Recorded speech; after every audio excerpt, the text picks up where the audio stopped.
Last lecture में आपको capacitor के चार्ज जब रेजिस्टेंस जुड़ा होता है तब दो स्टेट बताए थे, स्टेडी स्टेट मतलब इंफिनिटी टाइम पे और एक t बराबर 0 पे, ठीक।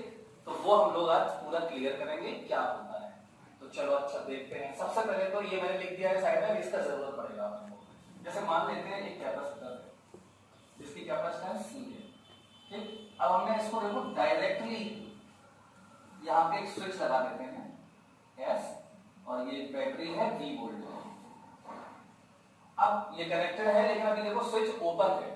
अच्छा अब हमने t बराबर 0 पे स्विच क्लोज कर दिया। पहले देखो कि यहाँ पे जो वायर है इसमें कहीं कोई रेजिस्टेंस नहीं है, मतलब अगर हम कैपेसिटर को डायरेक्टली बैटरी से जोड़ देते हैं जिसमें वायर में कहीं भी सर्किट में कहीं भी रेजिस्टेंस नहीं है।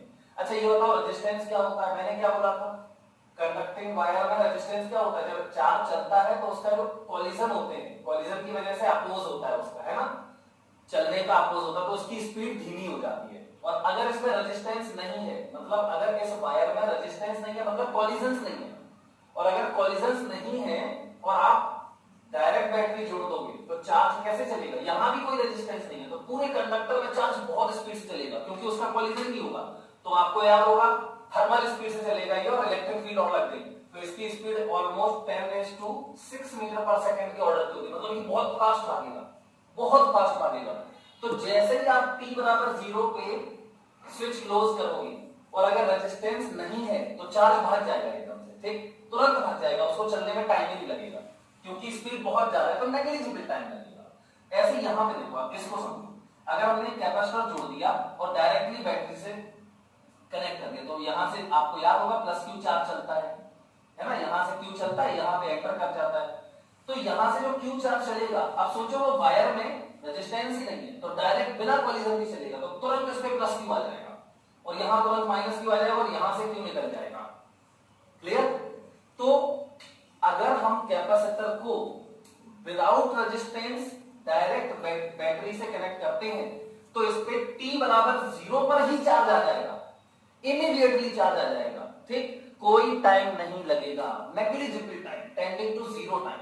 लेकिन हमें ऐसा नहीं करना है, हमें क्या करना है, हमें ये जो वायर है, जो सर्किट है, इसमें एक रेजिस्टेंस भी लगाना है, एक रेजिस्टेंस लगाएंगे। अब जब ये चार्ज चलेगा तो रेजिस्टेंस में इसकी स्पीड, रेजिस्टेंस मतलब कोलिजन, तो यहां पे इसकी स्पीड कम हो जाएगी और कम ड्रिफ्ट स्पीड से चलेगा और ड्रिफ्ट स्पीड से चलेगा तो फिर क्या होगा, तो फिर इसकी स्पीड कम हो जाएगी। अगर स्पीड कम हो गई, स्पीड कम हो गई तो यहां पे चार्ज आने में क्या लगेगा, टाइम लगेगा। क्लियर?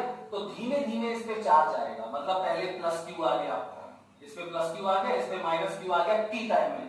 अब dt टाइम में फिर धीमे धीमे और चार्ज आएगा और चार्ज आएगा और चार्ज आएगा और फिर फाइनली क्या होगा, इस पे मान लेते हैं प्लस Q और इस पे माइनस Q चार्ज आ जाएगा और तब इसका पोटेंशियल डिफरेंस देखो, जैसे जैसे चार्ज बढ़ेगा वैसे वैसे इसकी प्लेट्स के बीच में पोटेंशियल डिफरेंस बढ़ेगा। तो ये तो कंटिन्यू चार्ज चलता रहेगा जब तक कि इसके प्लेट्स के बीच में पोटेंशियल डिफरेंस V बराबर Q/C नहीं हो जाएगा, समझे? और जैसे ये चार्ज फुल हो गया, इसमें ये फुल चार्ज हो गया मतलब इसका पोटेंशियल डिफरेंस पूरा इसी पे आ गया, समझ गए ना? अच्छा जब तक ये चार्ज चल रहा था, अब ध्यान से समझो, यहां से चार्ज चल रहा है बेटा, बहुत बहुत ज्यादा ध्यान से सुनना है आपको, ठीक है? चलो मैं फिर से इसका डायग्राम बना देता हूं। हमें बिना रेजिस्टेंस की कैपेसिटर को कनेक्ट नहीं करना है, क्या करना है, हमें रेजिस्टेंस के साथ देखना है कि कितना टाइम लगता है इसको चार्ज होने में। चलो अच्छा, तो मैंने क्या किया, एक कैपेसिटर ले लिया, आराम से समझा, बहुत धीरे धीरे, ठीक, और यहां पर हमने एक रेजिस्टेंस और जोड़ लिया R और इसकी कैपेसिटेंस कितनी है C। ये स्विच, यहां पे ये बैटरी B वोल्ट की बैटरी मान लो, ठीक, V या E मान लो, कोई फर्क नहीं पड़ेगा, ठीक है? चलो अब देखो ध्यान से, जैसे हमने इसको क्लोज किया क्या होगा, रेजिस्टेंस है ना, तो चार्ज धीमे धीमे चलेगा, ड्रिफ्ट करेगा।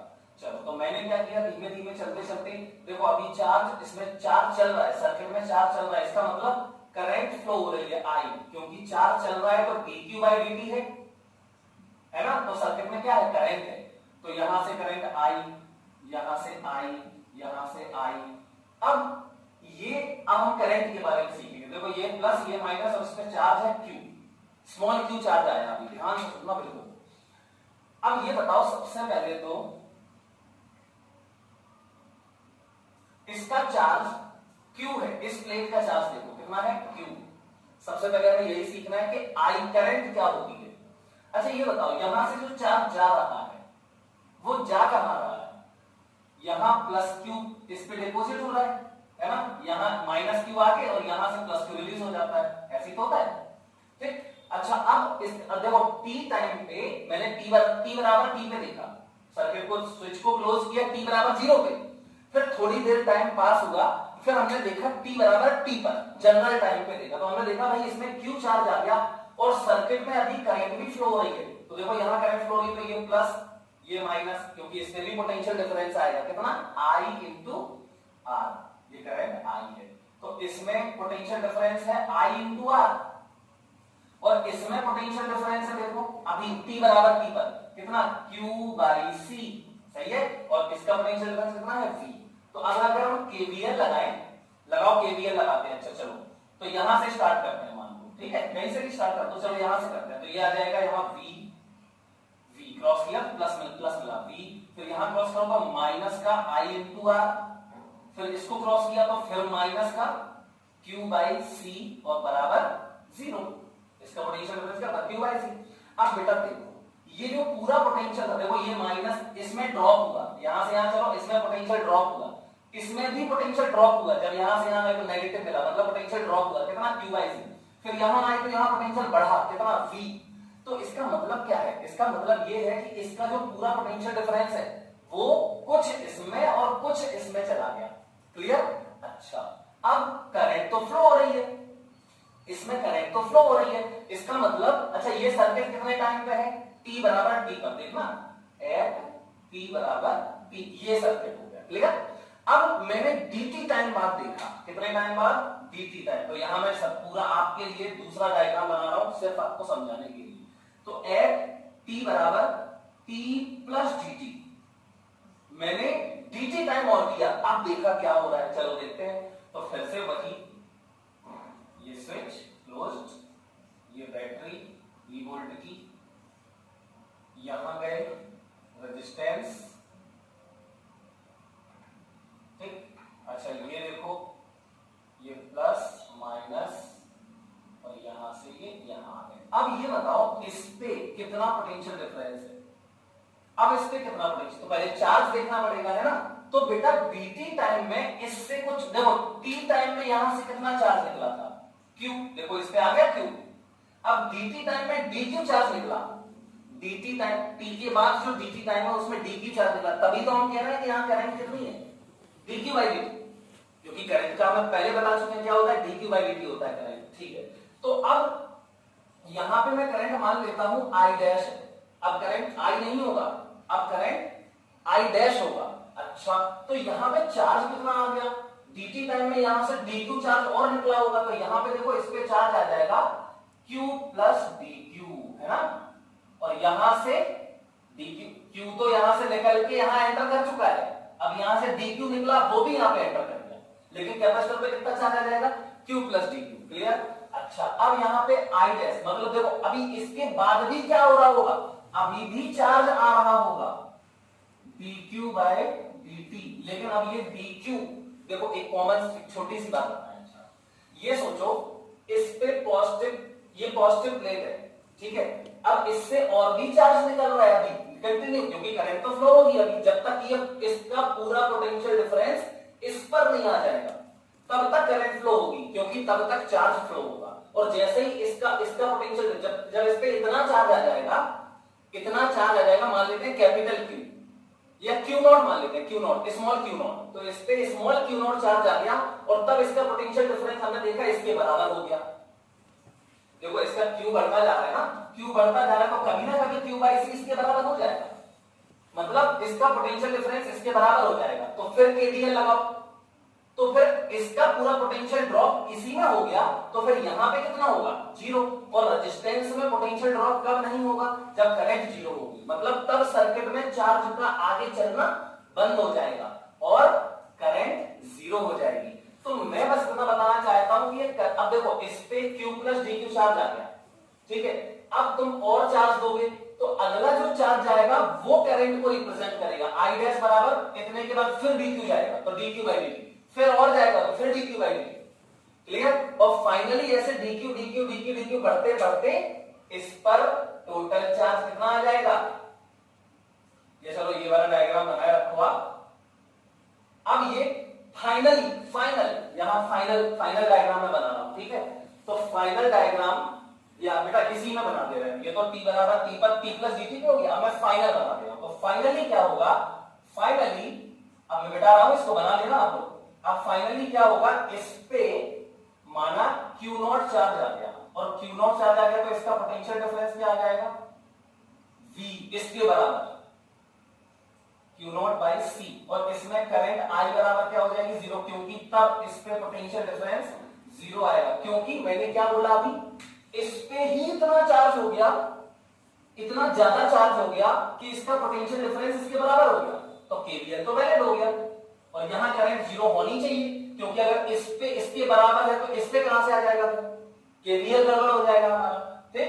तो ये T बराबर फाइनल है, ये फाइनल, ये T बराबर T प्लस dt नहीं है, T बराबर इंफिनिटी पे है एक्चुअली में, फाइनली मतलब स्टेडी स्टेट। और मैंने बताया था स्टेडी स्टेट में क्या होता है, कैपेसिटर फुल चार्ज हो जाता है, तो ये फुल चार्ज हो गया एक्चुअली में, ठीक। अच्छा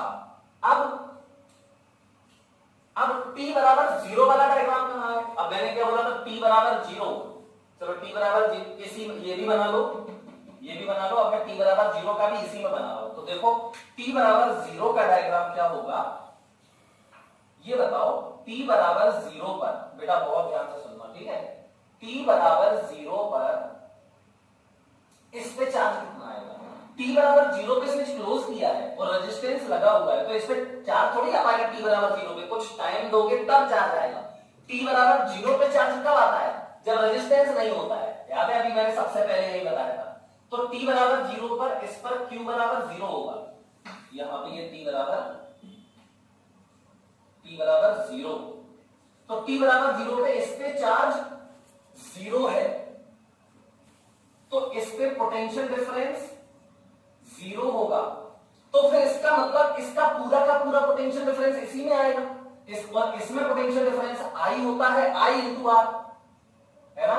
तो इसका मतलब क्या ज्यादा है अभी सर्किट में, सबसे ज्यादा करंट है, क्योंकि इसका पूरा का पूरा पोटेंशियल ड्रॉप जब इसमें हो जाएगा तो इसमें पोटेंशियल डिफरेंस V के बराबर हो जाएगा, है ना। और इसमें पोटेंशियल डिफरेंस V से ज्यादा तो हो नहीं सकता। इसका मतलब इसकी जो I है, I वो मैक्सिमम है, I बराबर I नॉट, तो I नॉट इंटू R, ये है अभी V बराबर। मतलब हम एक बात समझ गए, कैपेसिटर वाले सर्किट में जहां पे जिस ब्रांच में कैपेसिटर जुड़ा होता है उसमें कैपेसिटर में T बराबर 0 पर चार्ज 0 होता है, लेकिन करंट T बराबर 0 पर इस पे चार्ज 0 होता है, मतलब Q 0 है, लेकिन ये जो dQ बाई dt है ना, dQ बाई dt, ये I, ये मैक्स होता है। ध्यान रखो, Q और dQ बाई dt अलग चीजें हैं। इस पे Q चार्ज 0 है, लेकिन चार्ज के बढ़ने का रेट, dQ बाई dt क्या, चार्ज के बढ़ने का रेट वो मैक्सिमम है। तो किसी कैपेसिटर पर अगर किसी इंस्टेंट पे चार्ज क्या है, Q, तो उस इंस्टेंट पे आप करंट क्या लिखोगे, करंट लिखेंगे हम यहां से, जो बहुत ध्यान से, बहुत वेरी इंपॉर्टेंट बात, किसी इंस्टेंट पर हम किसी ब्रांच में, कैपेसिटर वाली ब्रांच में करंट क्या लिखते हैं, तो हम करंट लिखते हैं यहां से। हम करंट कैसे देखते हैं कि उस ब्रांच में dQ चार्ज dt टाइम में निकल रहा होगा, जा रहा होगा, तो हम बोलेंगे इस ब्रांच में करंट है dQ बाई dt, लेकिन वो dQ जाएगा कहां, इस कैपेसिटर पे ही डिपॉजिट हो जाएगा, है ना। मतलब कैपेसिटर पे चार्ज के डिपॉजिट होने का रेट इज करंट। यहां से अगर dQ चार्ज dt टाइम में आ रहा है तो मैं बोलूंगा इसमें करंट I बराबर dQ बाई dt है, लेकिन वो dQ जाएगा कहां, इसी पे जाएगा, स्टोर हो जाएगा, है ना। तो किसी कैपेसिटर, इसको स्टेटमेंट को लिख लेना, किसी कैपेसिटर वाली ब्रांच में करंट I बराबर dQ by dt which is also the rate of deposit of charge on capacitor, ये ध्यान रखना, क्लियर। आई थिंक सब लोग समझ भी गए होंगे इस बात को। तो ये डायग्राम्स है हमारे अब देखो ध्यान से आगे, t बराबर 0 का डायग्राम क्लियर है। चार्ज इसमें 0 होता है, लेकिन चार्ज के बढ़ने का रेट ज्यादा होता है, मैक्सिमम होता है, क्योंकि करंट यहाँ पे 0 मैक्सिमम होगी, करंट यहाँ पे मैक्सिमम होगी। क्यों? क्योंकि इसका पूरा पोटेंशियल डिफरेंस इसी में आएगा, और इसमें potential difference current into resistance होता है, और वो मैक्सिमम होगा तभी जब करंट I मैक्सिमम होगी। तो मैं करंट I को मैक्सिमम क्या मानूंगा? I0। तो कैपेसिटर वाली ब्रांच में करंट कब मैक्स होती है? t बराबर 0 पे, और कैपेसिटर पे चार्ज t बराबर 0 पे 0 होता है। क्लियर? फिर इन्फिनिटी टाइम पे क्या होगा? इन्फिनिटी टाइम पे बता चुका हूं अभी, इन्फिनिटी टाइम पे इस पे चार्ज मैक्सिमम हो जाएगा, लेकिन इसके चार्ज का बढ़ना बंद हो जाएगा, क्योंकि इसमें पूरा चार्ज आ चुका है, मतलब करंट 0 हो जाएगी, dq बाई dt 0 हो जाएगा। ये स्टेटमेंट है, दोनों ध्यान रखना है आपको, ठीक। अब मैं ये तो मैंने जनरल बता दिया आपको, अब हम पूरा मैथमेटिकली इसको प्रूफ करेंगे, ठीक है। चलो तो ये मिटा देता हूं मैं, ये तो ध्यान रखने वाली बात है, ठीक। चलो तो सबसे पहले एट t बराबर 0, बोलो q बराबर, चार्ज बराबर इसमें t बराबर 0 पे स्विच ऑन किया है, स्विच ओपन क्लोज किया है, तो t बराबर 0 पे इसमें चार्ज 0 आएगा, लेकिन सर्किट में करंट क्या होगी? मैक्सिमम होगी, I बराबर I0 मैं मान रहा हूं उसको, ठीक है। अच्छा, एट t बराबर t, ये तो t बराबर 0 पे लिख दिया। अब t बराबर जनरल टाइम t पर q क्या मानोगे? मान लेंगे q, इस पे चार्ज हो गया q, और करंट क्या होगी? I बराबर पता नहीं कुछ होगी dq बाई dt। फिर वही बात, अगर t बराबर t पर तुमने चार्ज q माना है इसमें, तो इसके चार्ज q के बढ़ने का रेट dq बाई dt जो होगा वही करंट होगी, तो I बराबर dq बाई dt, ये बहुत जरूरी है, ठीक। तो चलो एट t बराबर t क्या लगा दो? KVL लगा दो इसमें, ठीक। चलो लगाते हैं KVL। अब देखो बेटा ध्यान से, KVL लगाओगे तो यही शुरू कर देते हैं। चलो तो ये प्लस का v,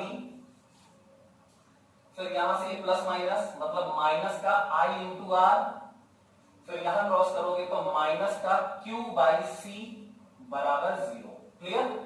ओके। अब मुझे क्या चाहिए? मुझे एक्चुअली में t बराबर t पर इस पे कितना चार्ज है ये q, इसकी वैल्यू चाहिए। क्लियर? t बराबर t पे q मान लिया मैंने, q है कितना, उसके लिए इक्वेशन चाहिए, ठीक। तो मैं क्या करूंगा, देखो ध्यान से, बट करंट I बराबर, मैंने अभी बोला करंट I बराबर dq बाई dt, तो I को हटा दो क्योंकि हमें q चाहिए, तो I को हटा के मैंने dq बाई dt लिख दिया। देखो v माइनस I की जगह पे dq by dt into r, तो ये लिख दिया r minus q by c बराबर 0। अब क्या करो, dq को r, देखो इसको ऐसे लिखते हैं r into dq by dt, इसको ऐसे लिखा रहने दो, और बराबर इस तरफ ले आओ इसको सब कुछ,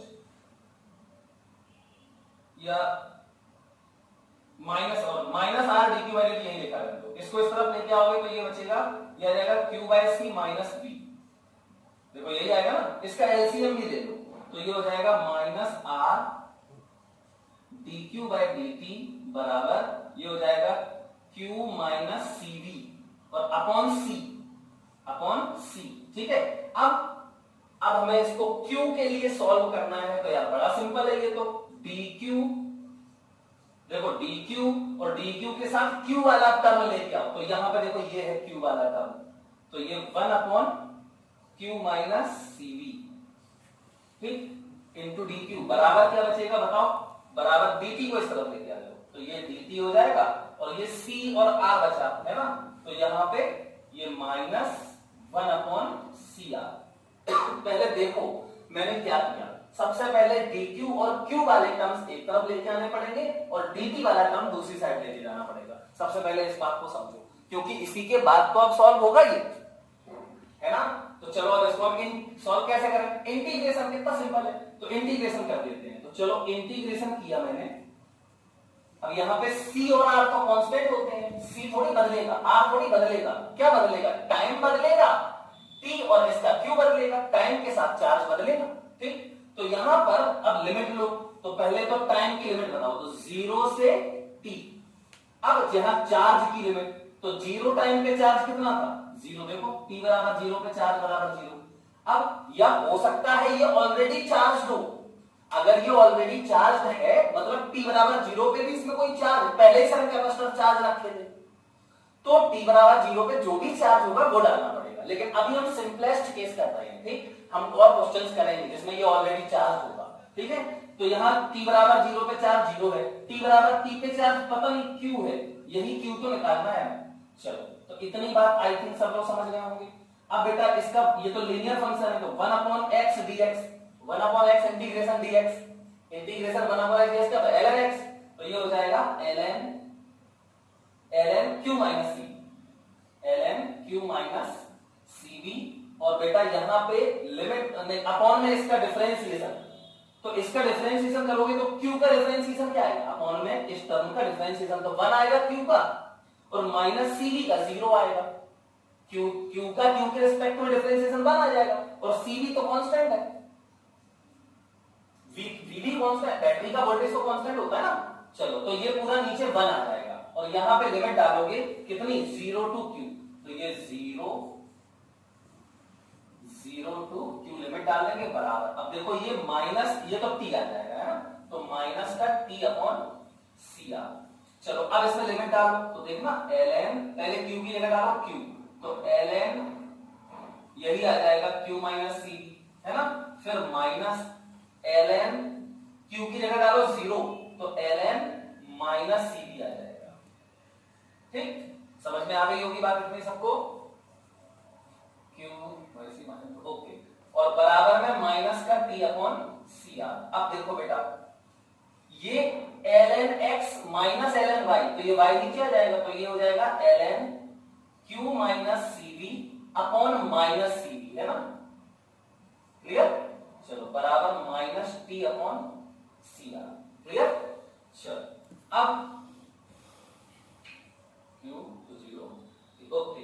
अब बेटा देखो इसका डिवाइड कर दो इसमें, तो ये हो जाएगा, यहां लिख रहा हूं मैं इसको, तो ये हो जाएगा ln ये बता दो ये क्यों लिखा है मैंने, है ना, ये तो पहले समझाने के लिए लिखा था। चलो तो ये हो जाएगा ln, देखो ये हो जाएगा minus q upon cv, minus का q अपॉन, ये माइनस cv है ना, और यहां पे बचेगा प्लस का 1, ठीक, बराबर e की power minus t upon cr, clear. अब बेटा देखो ln हटा दो, ln हटा दो तो क्या आ जाएगा, यहां पे इस तरफ,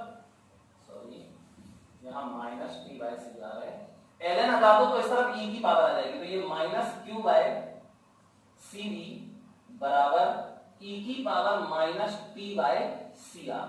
अब देखो यहाँ पे ये q बराबर लिखो, तो q बराबर क्या आ जाएगा,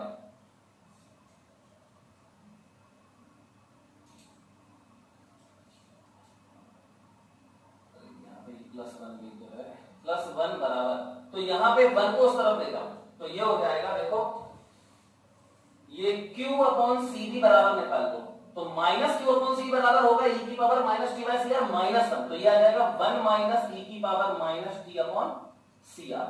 अब q इसमें सी वी से मल्टीप्लाई कर दो, तो यहां लिख देता हूं, तो ये आ जाएगा फाइनल इक्वेशन है q बराबर सी वी और ब्रैकेट में 1 minus e raise to minus T by C R.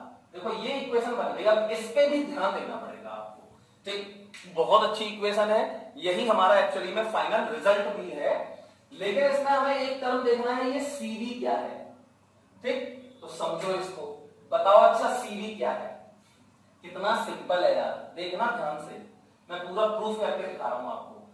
इसमें ये हमारी फाइनल इक्वेशन है, क्लियर। अब मैं इसी में ये देखो चार्ज, देखो Q क्या है, चार्ज इस पे कितने टाइम पे, t टाइम पे, ठीक, C क्या है, इसकी कैपेसिटेंस, V क्या है, इसके अक्रॉस, B क्या है, बैटरी का वोल्टेज, बैटरी का वोल्टेज, क्लियर। तो मैं ये बोल रहा था कि अगर मैं इस इक्वेशन में t की कोई भी वैल्यू डाल दूं, t की टाइम की कोई भी वैल्यू डाल दूं, तो मुझे उस टाइम पे Q मिल जाएगा, है ना। तो चलो हम दो वैल्यूज डालते हैं, ठीक, एक डालते हैं t बराबर 0, तो पहले डालते हैं t बराबर 0, तो एट t बराबर 0, चलो बताओ t बराबर 0 क्या होगा, तो अगर यहाँ पे t बराबर 0 डालोगे तो ये e की पावर 0 आ जाएगा, और e की पावर 0 होता है 1, तो 1 माइनस 1 0 हो जाएगा, मतलब q बराबर cv इंटू 0 मतलब 0, एट t बराबर 0, Q बराबर 0। देखो ये फर्स्ट पहली बात प्रूफ हो गई, T बराबर 0, Q बराबर 0। अब सेकेंड बात ये है एट T बराबर इन्फिनिटी, एट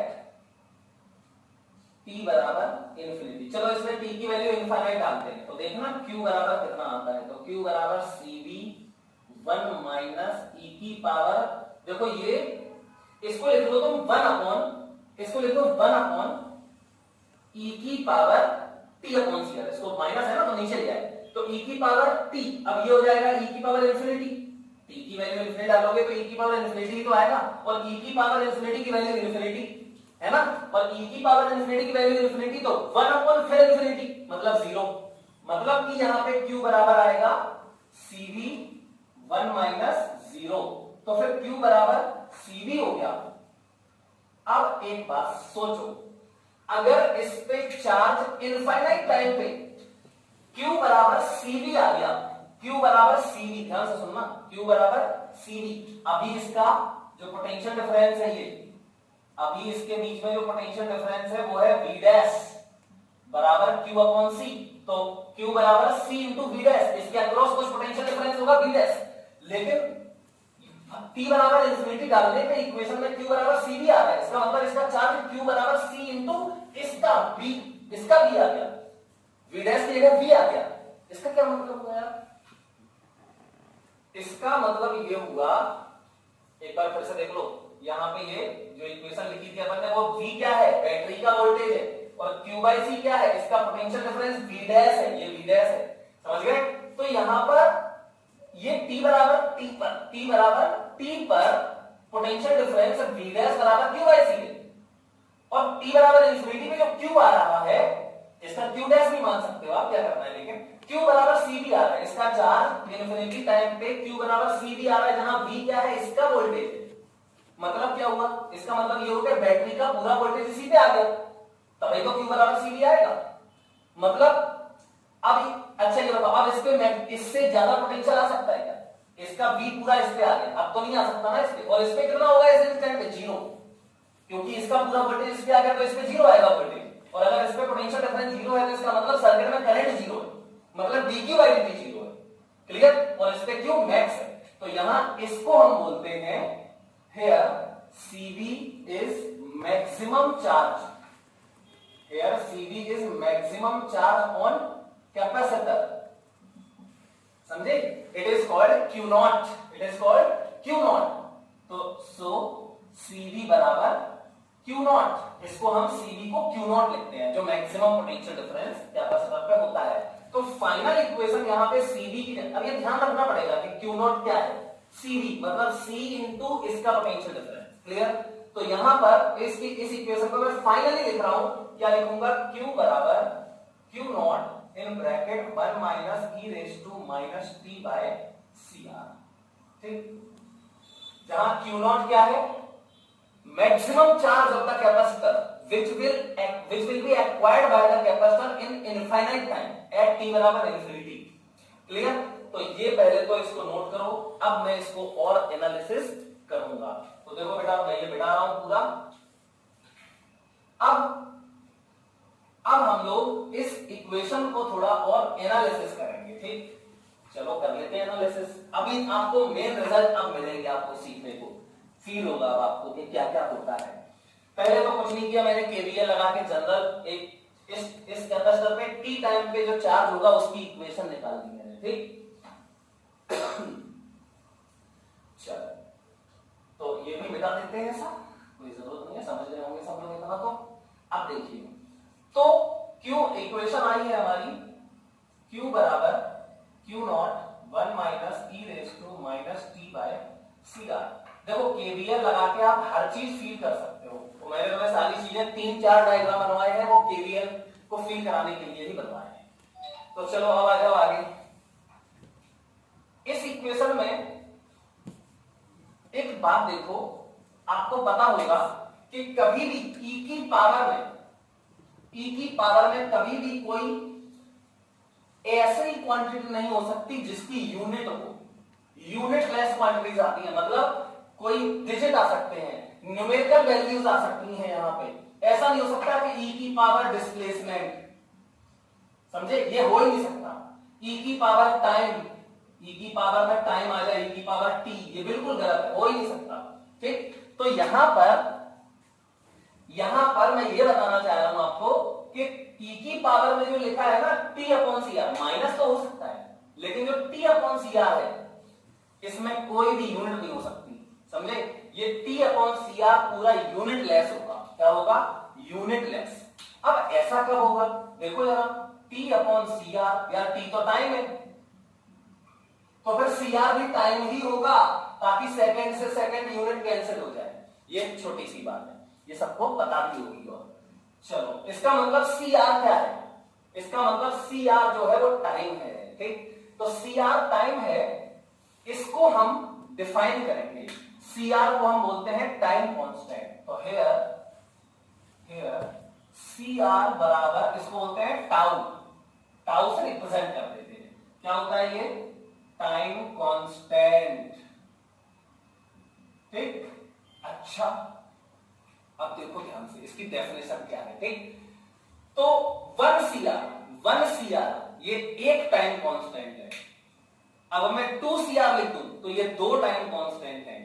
3 CR लिख दूं तो 3 टाइम कांस्टेंट है। ठीक, तो देखो ये T क्या है? टाइम है। अब मैं सबसे पहले तो CR को डिफाइन कर रहा हूं, तो देखो डेफिनेशन ऑफ CR। अब मैं डेफिनेशन बड़े सिंपल तरीके से बताऊंगा, सुनना भी। पहले तो मैं क्या करता हूं, इनका यूज बताता हूं आपको। एक्सपोनेंशियल की वैल्यू सबको पता है 2.718 डॉट डॉट डॉट ये होती है। ठीक, अब मैं यहां पर देखना ध्यान से, पहला नंबर अगर, अच्छा यहां पे टी क्या है? टी क्या है? 0 से लेके टी टाइम में क्यू क्या है? कैपेसिटर पे आने वाला चार्ज, और सीआर तो कांस्टेंट है ना, सीआर कांस्टेंट है, जिसको हम क्या बोलते हैं? Time constant. तो अगर ये जो टाइम है, देखो ये टाइम जो है टी, सुनना ध्यान से, टी क्या है? टाइम है, और सीआर क्या है? वो भी एक टाइम ही है, लेकिन वो कांस्टेंट टाइम है कोई। ठीक, अब मैं उस टाइम को डिफाइन करना चाहता हूं, तो मैं मान लेता हूं टी बराबर सीआर। मैं मान लेता हूं कि मैंने इस कैपेसिटर को कितना टाइम दिया चार्ज होने के लिए? मैंने सीआर टाइम दिया, मतलब एक टाइम कांस्टेंट के बराबर टाइम दिया। मतलब कितना टाइम दिया? 0 से टी, जहां टी कितना है? सीआर। फिर मैं इसको और टाइम दूंगा 0 से 2 सीआर, फिर मैं इसको और टाइम दूंगा 0 से 3 सीआर, 4 सीआर, 5 सीआर, और इस पे चार्ज बढ़ता जाएगा, है ना।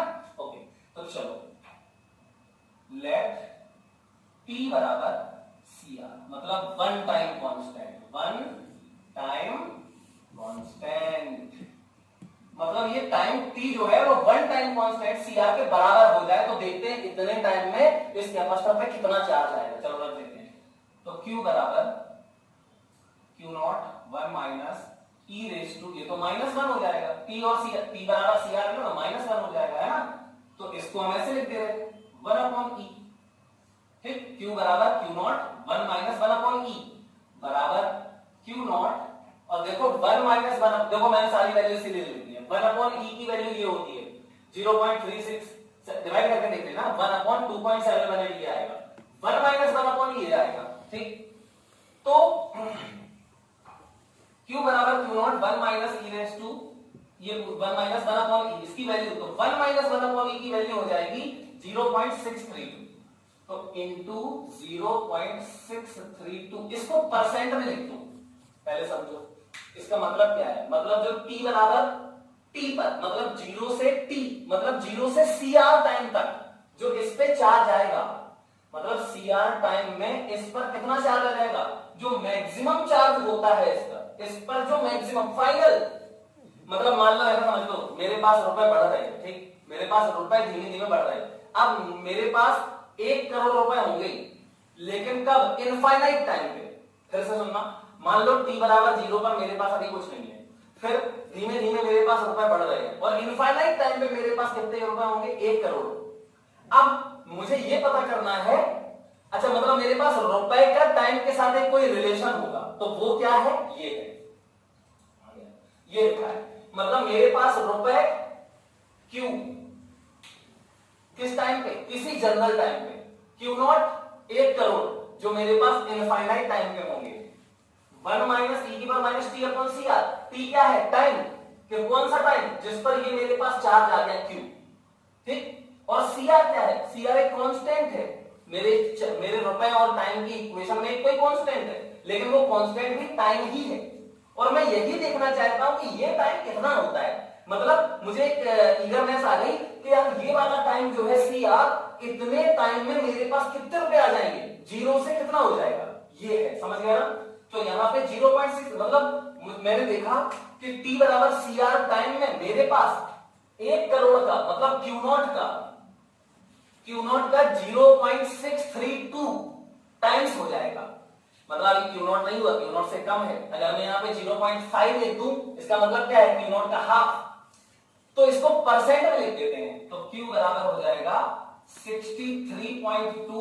100 से मल्टीप्लाई करोगे परसेंट ऑफ क्यू नॉट। मतलब सीआर टाइम जो है मेरे रुपए और टाइम की इक्वेशन में, उसमें सीआर क्या है? सीआर क्या है? वो टाइम है, सीआर उस टाइम के बराबर है जितने टाइम में मेरे पास जो रुपए आ जाएंगे वो 1 करोड़ का मतलब क्यू नॉट का इस पे चार्ज चल रहा है। कैपेसिटर की जगह मेरे रुपए की जगह पे यहाँ पे चार्ज है। मेरे 1 करोड़ रुपए का 63.2% मेरे पास हो गया होगा। ठीक। चलो तो मैंने क्या सोचा, चलो इतना ही टाइम और देते रहे, मतलब एक टाइम कांस्टेंट या 2 टाइम कांस्टेंट के बराबर टाइम देखते हैं कितने रुपए आते हैं मेरे पास। चलो तो अब सेकंड पार्ट, लेट टी बराबर 2CR। मतलब अब मैंने थोड़ा और टाइम दिया, देखना है मुझे मेरे पास इतने टाइम बाद कितने रुपए होंगे, और इसके लिए क्या है, इतने टाइम बाद कितना चार्ज होगा। जबकि मैक्सिमम चार्ज पता है इसके पास कितना होना है, CV क्यू नॉट। जहां क्यू नॉट क्या है, C इंटू इसका पूरा पोटेंशियल डिफरेंस। क्लियर? चलो तो 2CR रखो इसमें, तो ये हो जाएगा Q बराबर क्यू नॉट 1 माइनस, बेटा यहाँ पे 2 रखना है, तो 2CR में ये रखोगे तो 1/2 बचेगा, तो E की पावर माइनस हाफ बचेगा। अब माइनस हाफ को नीचे लेके आ जाओ, समझ गए ना? तो 2CR, हाँ, तो ये हो जाएगा Q बराबर Q not 1 minus 1 upon E की पावर, T की जगह पे 2CR, सॉरी E की पावर -2 आएगा, और यहां रखोगे तो E की पावर +2 हो जाएगा। अब देखो E की पावर +2 की 1 माइनस E की पावर +2 की वैल्यू ये है 0.864, मतलब कि Q बराबर हो जाएगा, यहीं पे लिख देते हैं 0.864 क्यू नॉट, मतलब परसेंट में लिखे तो 86.4 क्यू नॉट। ठीक। अच्छा चलो तीसरी वैल्यू और डाल लेते हैं, मतलब 3CR पे देखें, तो 3CR पे दिख रहा है यार यहीं से 0.95 है ना, तो थर्ड पार्ट ऐसे डाल सकते हो वैसे आप लोग, T बराबर 3CR, तो ये Q बराबर हो जाएगा Q not 1 minus 1 upon E की पावर 3, मतलब Q बराबर ये वाला आएगा, मतलब 95% ऑफ क्यू नॉट। समझ गए ना? मतलब मेरे पास एक टाइम कांस्टेंट के बराबर टाइम में 63.2% रुपए आ जाते हैं, फिर एक इतना ही टाइम और गुजरता है तो मेरे पास 86.4% हो जाता है, फिर इतना ही टाइम और गुजरता है तो मेरे पास 95% हो जाता है, एक आध टाइम और गुजारो तो 99% के लगभग पहुंच जाओगे, 99% के लगभग, मतलब इनफाइनाइट टाइम की जरूरत नहीं है। समझे ना? इनफाइनाइट पे होगा 100%, इनफाइनाइट पे ही आएगा 100%, लेकिन ऑलमोस्ट जो मैक्सिमम चार्ज 1 करोड़ रुपए होने हैं ना, जो उसमें से 1 आध रुपए कम रह जाएगा, और मेरे पास थोड़े से ही टाइम में 1 करोड़ का ज्यादातर पार्ट हो जाएगा, फिर बहुत थोड़ा सा टाइम, बहुत थोड़े रुपए बचेंगे, 1 करोड़ में 10-20 रुपए बचेगा, उसको गेन करने में मुझे बहुत टाइम लगेगा। ये इक्वेशन यही बताती है, ये वाली इक्वेशन, मतलब जैसे ही आप चार्जिंग करोगे तो पहले बहुत तेजी से चार्ज बढ़ेगा, चार्ज बहुत तेजी से बढ़ेगा, और ज्यादातर चार्ज आ जाएगा, थोड़ा बहुत बचा रहेगा, वो थोड़ा बहुत आने में बहुत ज्यादा टाइम लगेगा। ठीक। इसको बोलते हैं एक्सपोनेंशियल ग्रोथ। एक्सपोनेंशियल ग्रोथ का मतलब पहले बहुत तेजी से ग्रो होना और फिर धीमे धीमे होना, लेकिन इसमें होता क्या है, ज्यादातर पार्ट पहले ही आ जाता है और थोड़ा बहुत रह जाता है, उसमें बहुत टाइम लगता है। क्लियर? तो इसीलिए हम लोग जब बोलते हैं ना कि कैपेसिटर को चार्ज होने में इनफाइनाइट टाइम लगेगा, तो वो इनफाइनाइट टाइम 100% आने में लगता है, लेकिन ऑलमोस्ट सारा चार्ज बहुत कम टाइम में ही आ जाता है। जो थोड़ा सा चार्ज बचा हुआ होता है उसमें लगता है बहुत टाइम। क्लियर? ओके, तो ये बहुत जरूरी बात थी, इसलिए ध्यान रखना है। क्लियर? तो इसीलिए हम लोग बोलते हैं आफ्टर अ लॉन्ग टाइम। अब वो आफ्टर अ लॉन्ग टाइम क्या है? वो बहुत टाइम नहीं होता, वो थोड़ा ही सा टाइम होता है, लेकिन उस थोड़े टाइम में ज्यादातर चार्ज आ जाता है, थोड़ा सा रह जाता है वो हम छोड़ देते हैं। समझ गए ना? तो ये ध्यान रखते हैं आप लोग। क्लियर? ओके, तो बेटा टाइम कांस्टेंट क्या था? टाइम कांस्टेंट था सीआर। तो सीआर की डेफिनेशन क्या है? सीआर की डेफिनेशन क्या है? अब ये तुम लोग लिखोगे टाइम कांस्टेंट ऑफ ये सर्किट कौन सा है? चार्जिंग, क्योंकि अभी डिस्चार्जिंग करेंगे वो बाद में है, तो पहले चार्जिंग सर्किट का सीआर क्या होता है, टाइम कांस्टेंट क्या होता है? तो चार्जिंग सर्किट का टाइम कांस्टेंट सीआर उस टाइम के बराबर होता है, टी के बराबर, जितने टाइम में कैपेसिटर पर चार्ज मैक्सिमम चार्ज का 63.2% तक रीच कर जाता है, पहुंच जाता है। क्लियर?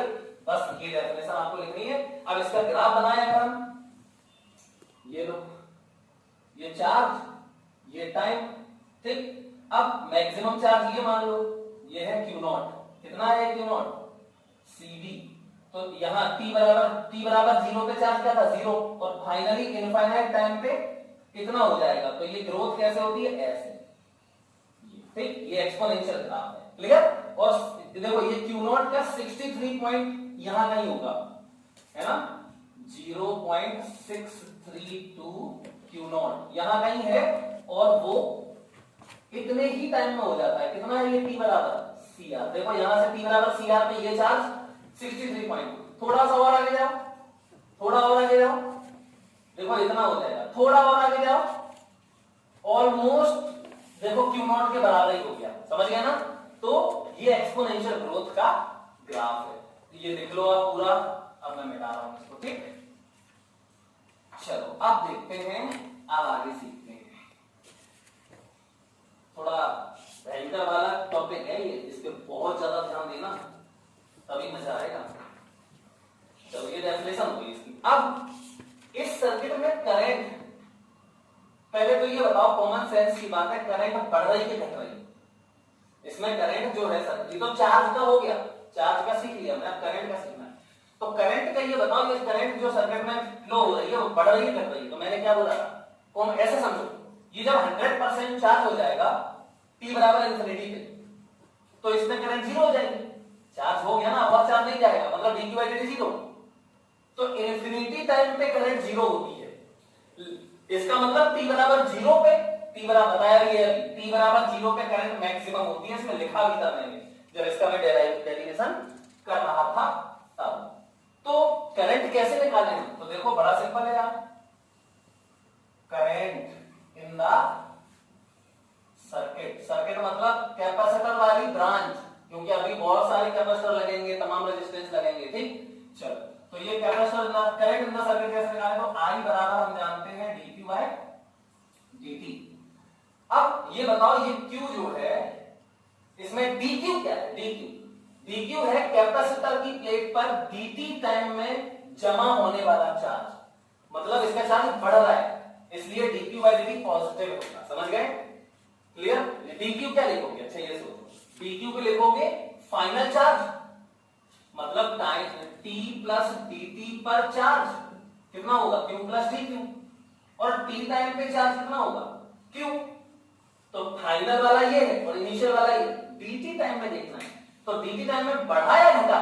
तो t प्लस dt पे था ये और t पे था ये, तो इसमें से इसको सबट्रैक्ट करो, पॉजिटिव आएगा, मतलब dq कैसा है? पॉजिटिव है। तो dq और dt भी पॉजिटिव है, तो dq बाय dt पूरा पॉजिटिव होता है। समझ गए ना? ये ध्यान रखना। अब क्योंकि चार्ज बढ़ रहा है, अब बेटा I बराबर dq है, यहां से रख दो इसको dq बाय dt को, तो I बराबर dq बाय dt, तो ये लिखा हुआ है d बाय q नॉट, तो बाहर आ जाएगा। देखो ये q नॉट तो कांस्टेंट है ना, बाहर आ जाएगा। dq बाय dt में q की जगह पे ये डालना है, तो q नॉट तो बाहर आ जाएगा। वो तो q नॉट क्या है? q नॉट इस पे फाइनल चार्ज है, क्या है? c into v।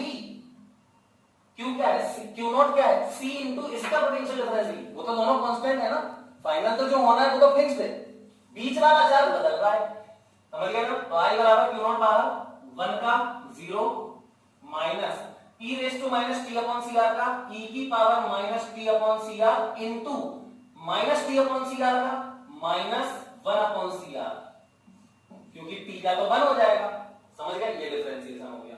अब i बराबर क्यू नॉट, देखो ये माइनस और ये माइनस प्लस हो जाएगा और सी आर बाहर आ जाएगा, तो q naught upon c r और ये e की power minus t upon c r, clear. अब थोड़ा इस पे ध्यान दो, अब ये बताओ क्यू नॉट अपॉन सी क्या है, क्यू नॉट, अब क्यू नॉट की वैल्यू डाल दो ना, तो पुटिंग क्यू नॉट बराबर क्या था, सी वी, तो आई बराबर सी वी डालोगे तो देखो सी से सी कैंसिल आ जाएगा, v अपॉन आर ई की power minus t upon c are, ये आ गई वैल्यू, यही हमारी करंट की इक्वेशन। लेकिन इसको समझो, जैसे मैंने चार्ज वाली इक्वेशन में सीवी को क्या डाला था, क्यू नॉट मैक्सिमम चार्ज, ऐसे ही इसमें देखो ये v अपॉन आर क्या है। अब कितना सिंपल है, अगर तुम इसमें केवीएल लगा के देखो ना तो तुम बता दोगे कि v अपॉन आर क्या है।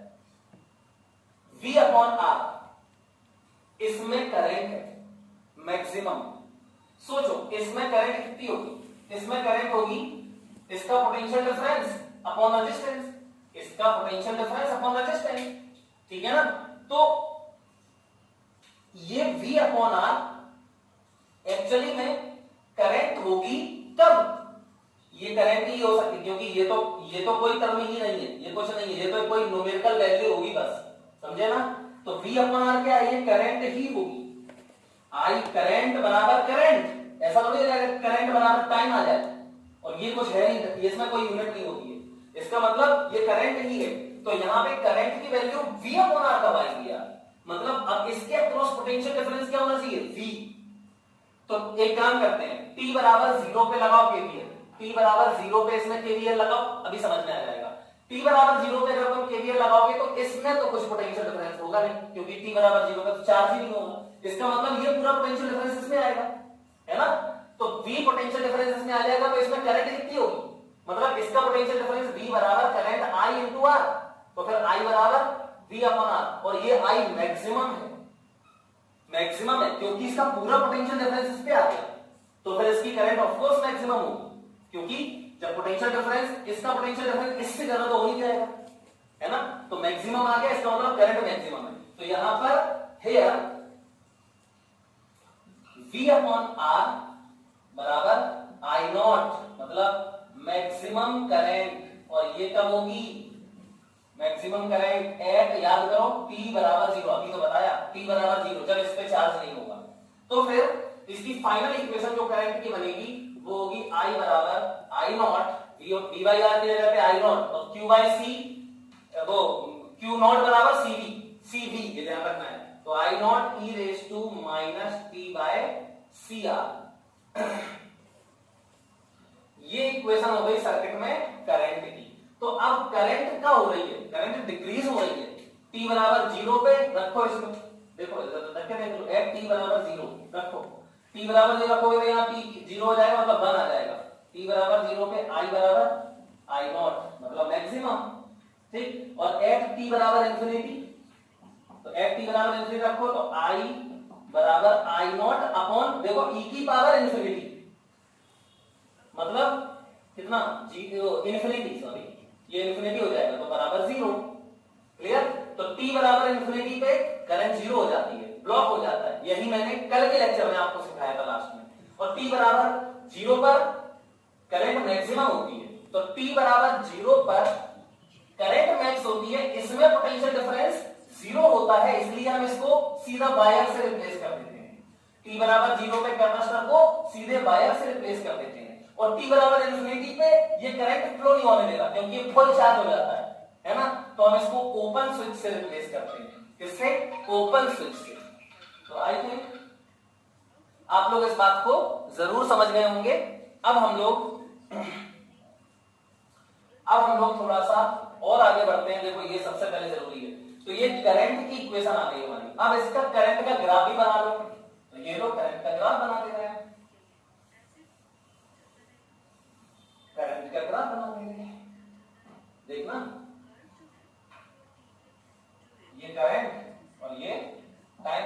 अब मैंने क्या बोला, t बराबर 0 पे करंट मैक्सिमम होती है, तो मान लेते हैं कि ये है, ये t बराबर 0 पे करंट मैक्सिमम है और फिर फाइनली 0 हो जाएगी कितने टाइम में, इतने टाइम में। तो ये ऐसे डिक्रीज होगी एक्सपोनेंशियल और ये पैरेलल हो जाएगी। ठीक, ये है करंट का डिक्रीज होने वाला ग्राफ। अब आप चाहो तो वैल्यूज भी निकाल सकते हो, मतलब टाइम कांस्टेंट जो c आते हो I बराबर I naught e raise to minus t by CR, आप इससे CR को डिफाइन कर सकते हो। चलो मैंने क्या किया, जैसे मैंने चार्ज को देखते टाइम टाइम कांस्टेंट दिया था, मतलब मैं देखना चाहता था मेरे पास 1 करोड़ रुपए जो है वो CR टाइम में कितने हो जाएंगे।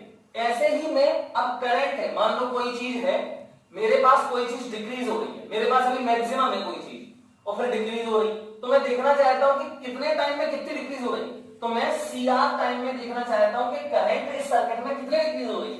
तो फर्स्ट लेट t बराबर CR, जैसे चार्ज का बढ़ रहा था ऐसे करंट डिक्रीज होगा। देखो अभी t बराबर CR, तो I बराबर I नॉट और e की पावर 1 हो जाएगा, e की पावर -1 बराबर I नॉट अपॉन e बराबर I नॉट, देखो अपॉन में I छोड़ो, I not into 1 upon e, I not into 1 upon e, तो 1 अपॉन e की वैल्यू है 0.3679, तो ये हो जाएगा 0.368 लिख देते हैं। ठीक है, 8 I नॉट, या फिर I बराबर परसेंट लिखो 36.8% ऑफ I नॉट, मतलब टाइम कांस्टेंट CR उस टाइम के बराबर होता है जितने टाइम में सर्किट में करंट डिक्रीज होके कितनी बचती है, मैक्सिमम करंट की 36.8% रह जाती है। समझ गए ना, तो ये आपको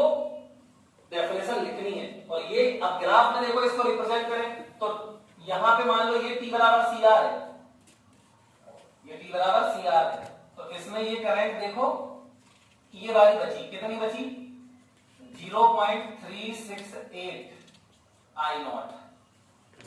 ठीक, यहां से डिक्रीज होते होते I नॉट से इतनी बची, कितने टाइम में, इतने टाइम में। और फिर एक और टाइम कांस्टेंट दो तो देखो और कम बचेगी, एक और टाइम कांस्टेंट दो देखो ऑलमोस्ट 0 बचेगी, मतलब करंट बहुत तेजी से डिक्रीज हो रही है। और लास्ट वाली जो करंट है जिसको थोड़ी सी बचेगी, जो थोड़ी सी करंट बचेगी उसको डिक्रीज होने में बहुत टाइम लगेगा, मतलब पहले बहुत तेजी से डिक्रीज हो रही है और फिर धीमे धीमे डिक्रीज हो रही है। ऐसे चार्ज बढ़ता है, पहले बहुत तेजी से बढ़ता है और फिर धीमे धीमे बढ़ता है।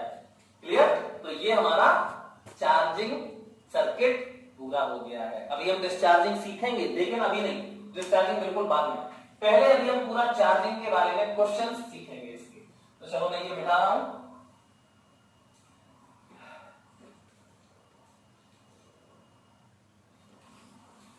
हाँ बेटा, देखो मैंने जो अभी एक्सप्लेन किया है वो मैंने यहाँ पे लिख दिया है पूरा, इसको नोट कर सकते हैं। देखो क्या लिखा है, एट चार्जिंग, मतलब जब चार्जिंग हो रही है कैपेसिटर की तो क्या होता है, t बराबर 0 पे, t बराबर 0 पे कैपेसिटर हैज 0 पोटेंशियल डिफरेंस। क्यों, क्योंकि 0 charge, so it is replaced bye a conducting wire, मतलब इस पे कोई चार्ज ही नहीं होता, पोटेंशियल डिफरेंस नहीं होता। पोटेंशियल डिफरेंस 0 है तो उसको हम, देखो यहाँ पे मैंने डायग्राम बनाया, पोटेंशियल डिफरेंस 0 है तो उसको शॉर्ट समझ लो। पोटेंशियल डिफरेंस 0 है तो यहाँ शॉर्ट कर दोगे तो सीधा एक ओपन क्लोज्ड वायर से, कंडक्टिंग वायर से रिप्लेस कर सकते हैं। ठीक है, और एट t बराबर इंफिनिटी, देखो इंफिनिटी पे ये t बराबर इंफिनिटी का है तो फुल चार्ज हो गया, फुल्ली चार्ज हो गया तो करंट 0 हो जाती है, क्योंकि और आगे चार्ज नहीं जाता, dq/dt 0 हो जाता है। ठीक, dq/dt बराबर 0 हो जाता है। ठीक, अच्छा, तो ये फुल्ली चार्ज आता है, it does not let the current flow through the branch containing capacitor. जिन जिन ब्रांच में कैपेसिटर होगा फुल्ली चार्ज में, वो सारी ब्रांच ब्लॉक हो जाएंगी। ठीक, तो capacitor blocks the branch, so it is replaced by an open switch. देखो करंट नहीं जाएगी, अब करंट कम जाएगी, ओपन स्विच से रिप्लेस करोगे। समझ गए ना, तो ये आपको लिख लेना है। अब देखो, अच्छा, जब हम किसी कैपेसिटर को, ये मैं पहले बता चुका हूं, है ना, जब हम कैपेसिटर को किसी रेजिस्टेंस के थ्रू, ये रेजिस्टेंस है, ये बैटरी है, प्लस माइनस डी वोल्ट, ठीक, और इससे हम पता है चार्ज करते हैं जब कैपेसिटर को, तो देखो अच्छा मान लेते हैं इस पे कितना चार्ज आ जाएगा, प्लस माइनस। फाइनली जब फुल्ली चार्ज हो जाएगा ये, जब ये फुल्ली चार्ज हो जाएगा तो इस पे कितना चार्ज आएगा ये देखते हैं। तो ये रेजिस्टेंस है। अब यहां से देखो, सुनना ध्यान से, इस पे हमने बताया अभी आपको Q0 चार्ज आ जाएगा, है ना, फुल चार्ज पे स्टेडी स्टेट में। तो Q0 चार्ज होगा, Q0 की वैल्यू क्या होगी, C और इसका V, तो C into V। Clear? Okay, अब देखो बेटा ध्यान से, या इसको आप V0 भी बोल सकते हो, चलो V0 बोलते हैं, ठीक, C V0। अब इस स्टेडी स्टेट में इसमें करंट कितनी होगी, 0। लेकिन सोचो t बराबर 0 से लेके, t बराबर 0 से लेके ये स्विच लगा होगा, है ना, ये स्विच लगा होगा, फिर t बराबर 0 पे हम इसको क्लोज करते हैं और इनफाइनाइट टाइम में ये फुल्ली चार्ज हो जाता है।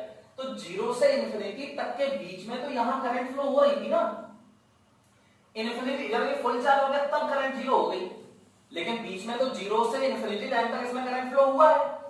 तो यहां पे जब करंट फ्लो हुआ था तो इसमें हीट डिसिपेशन हुआ होगा, क्योंकि I2RT होता है ना। तो चलो अच्छा पहले तो मैं वर्क डन बाय बैटरी देखता हूं। तो देखना ध्यान से, यहां लिखता हूं वर्क डन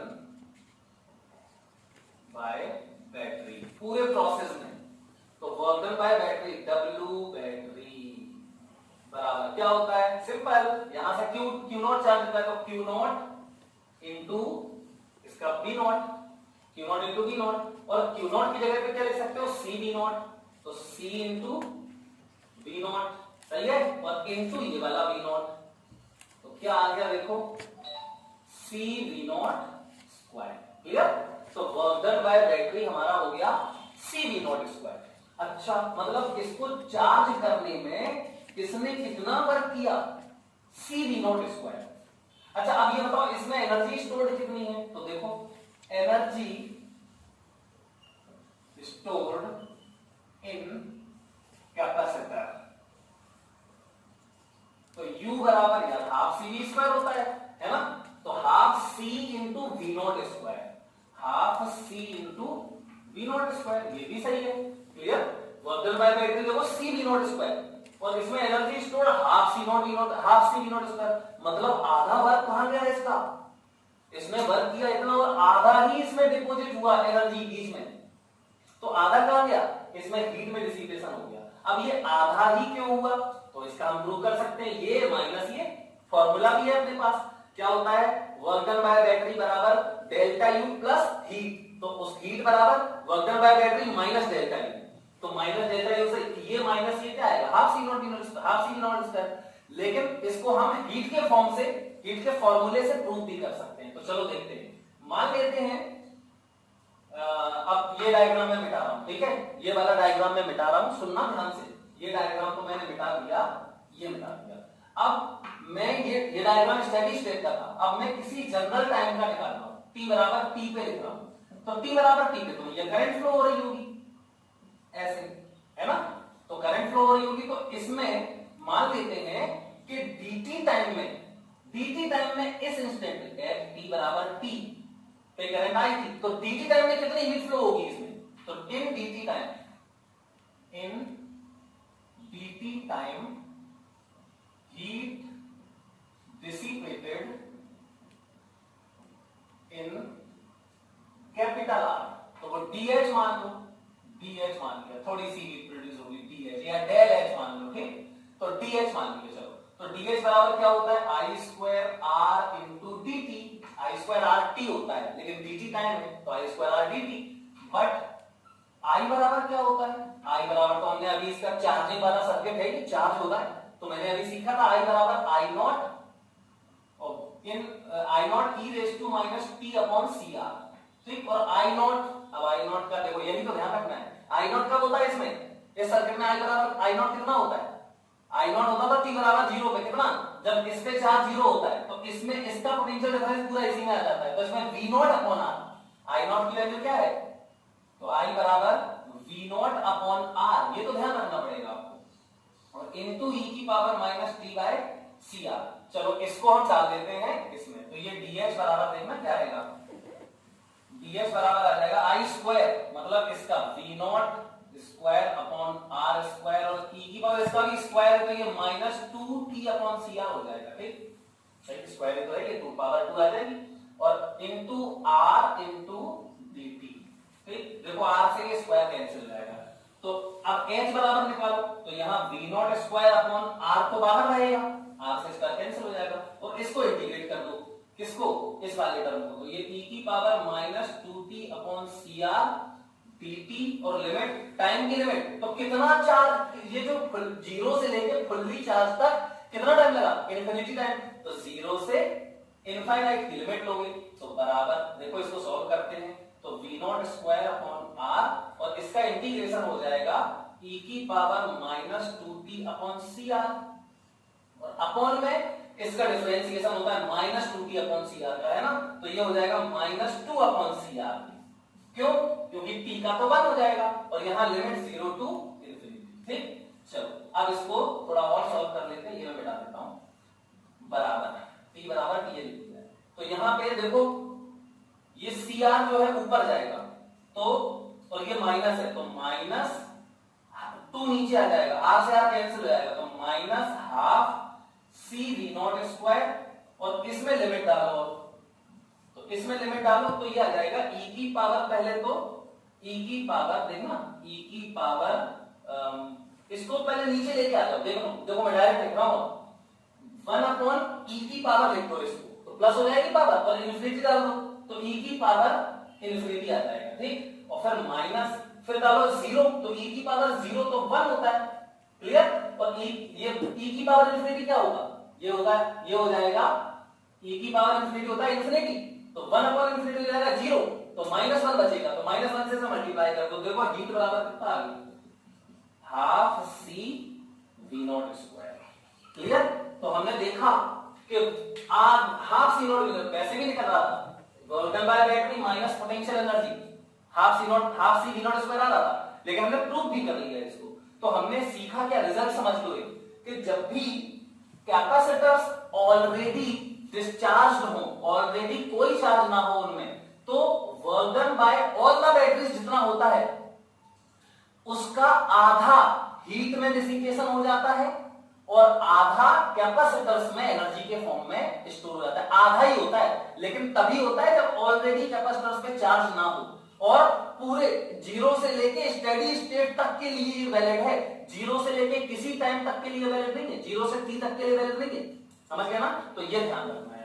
अच्छा एक बात और देखो कि इसमें कहीं रेजिस्टेंस आया क्या, रेजिस्टेंस तो कैंसिल हो गया, इसका मतलब अगर तुम इस रेजिस्टेंस को छोटा भी कर दो या बड़ा भी कर दो, छोटा बड़ा कुछ भी करो रेजिस्टेंस को, लेकिन हीट डिसिपेशन इतना ही आएगा, आधा ही होगा, मतलब heat dissipation in the circuit is independent of the value of resistance. ये छोटा बड़ा कुछ भी करो, एक्चुअली में इसके छोटे बड़े करने से क्या होगा, करंट की वैल्यू भी उसी तरीके से बदलेगी, आई बदल जाएगा, अगर तुमने रेजिस्टेंस छोटा कर दिया तो आई की वैल्यू बदल जाएगी, लेकिन हीट उतनी ही डेवलप होगी। तो ये हमें नोट में लिखना है, इसको लिख लेना आपको, ठीक। देखो इस क्वेश्चन को हम लोग सॉल्व करेंगे, इसमें क्या कह रहा है, क्वेश्चन सुनना ध्यान से, कह रहा है कि हमने ये सर्किट बना दिया है और यहाँ पे एक स्विच मान लेते हैं, ठीक, ये है स्विच। अब वो कह रहा है कि देखो यहाँ पे एक R1 जुड़ा हुआ है, इसको R1 बोल देते हैं, इसको C1 बोल देते हैं, ठीक, C1 कितना है 4 माइक्रोफैराड, इसको हम R2 बोल देते हैं, और यहाँ 1 माइक्रोफैराड ये C2 बोल देते हैं, ठीक। अब वो कह रहा है बताओ स्टेडी स्टेट में, या ऐसे समझ लो कुछ नहीं, इसको हमने t बराबर 0 पे क्लोज कर दिया, ठीक, क्लोज कर दिया तो देखो क्या होगा, 10 वोल्ट की बैटरी है, तो ये वाला कितना होगा 10 वोल्ट, ये वाला कितना होगा 0 वोल्ट, तो यहाँ कितना आएगा 10 वोल्ट, यहाँ कितना आएगा 0 वोल्ट, है ना। अब कह रहा है कि यहां से जो करंट निकलेगी I, t बराबर t पर, t बराबर t पर जो करंट निकलेगी वो देखो t बराबर t पे यहाँ तक तो I आएगी, और यहाँ बढ़ जाएगी इसमें, है ना, इसमें I2 और इसमें I1। अब यहाँ से I1 ऐसे आएगी, यहाँ देखो प्लस माइनस, यहाँ पे ये प्लस माइनस, और यहाँ से I2 ऐसे आएगी, यहाँ तक आएगी I1 और यहाँ तक आएगी I2, और यहाँ फिर से देखो मिल जाएंगी तो I1 प्लस I2, मतलब I जो है वो क्या है I1 प्लस I2, देखो ऐड कर देते हैं इसमें, क्लियर। अब एक बात देखो, ये कौन सा केस है, इसमें 2-3 केस होते हैं, तो पहले कौन सा केस है देखो, सबसे पहले बैटरी के साथ यहां से लेके यहां तक देखो कोई रेजिस्टेंस नहीं है। पहले ध्यान रखना यहां कोई रेजिस्टेंस नहीं होना चाहिए, ठीक। अच्छा अब देखो कितनी ब्रांचेस है, एक ये ब्रांच है और एक ये ब्रांच है, और दोनों ब्रांच में देखो यहां 10 वोल्ट यहां 0 वोल्ट। क्लियर? मतलब ये इंडिपेंडेंट ब्रांचेस हो गई।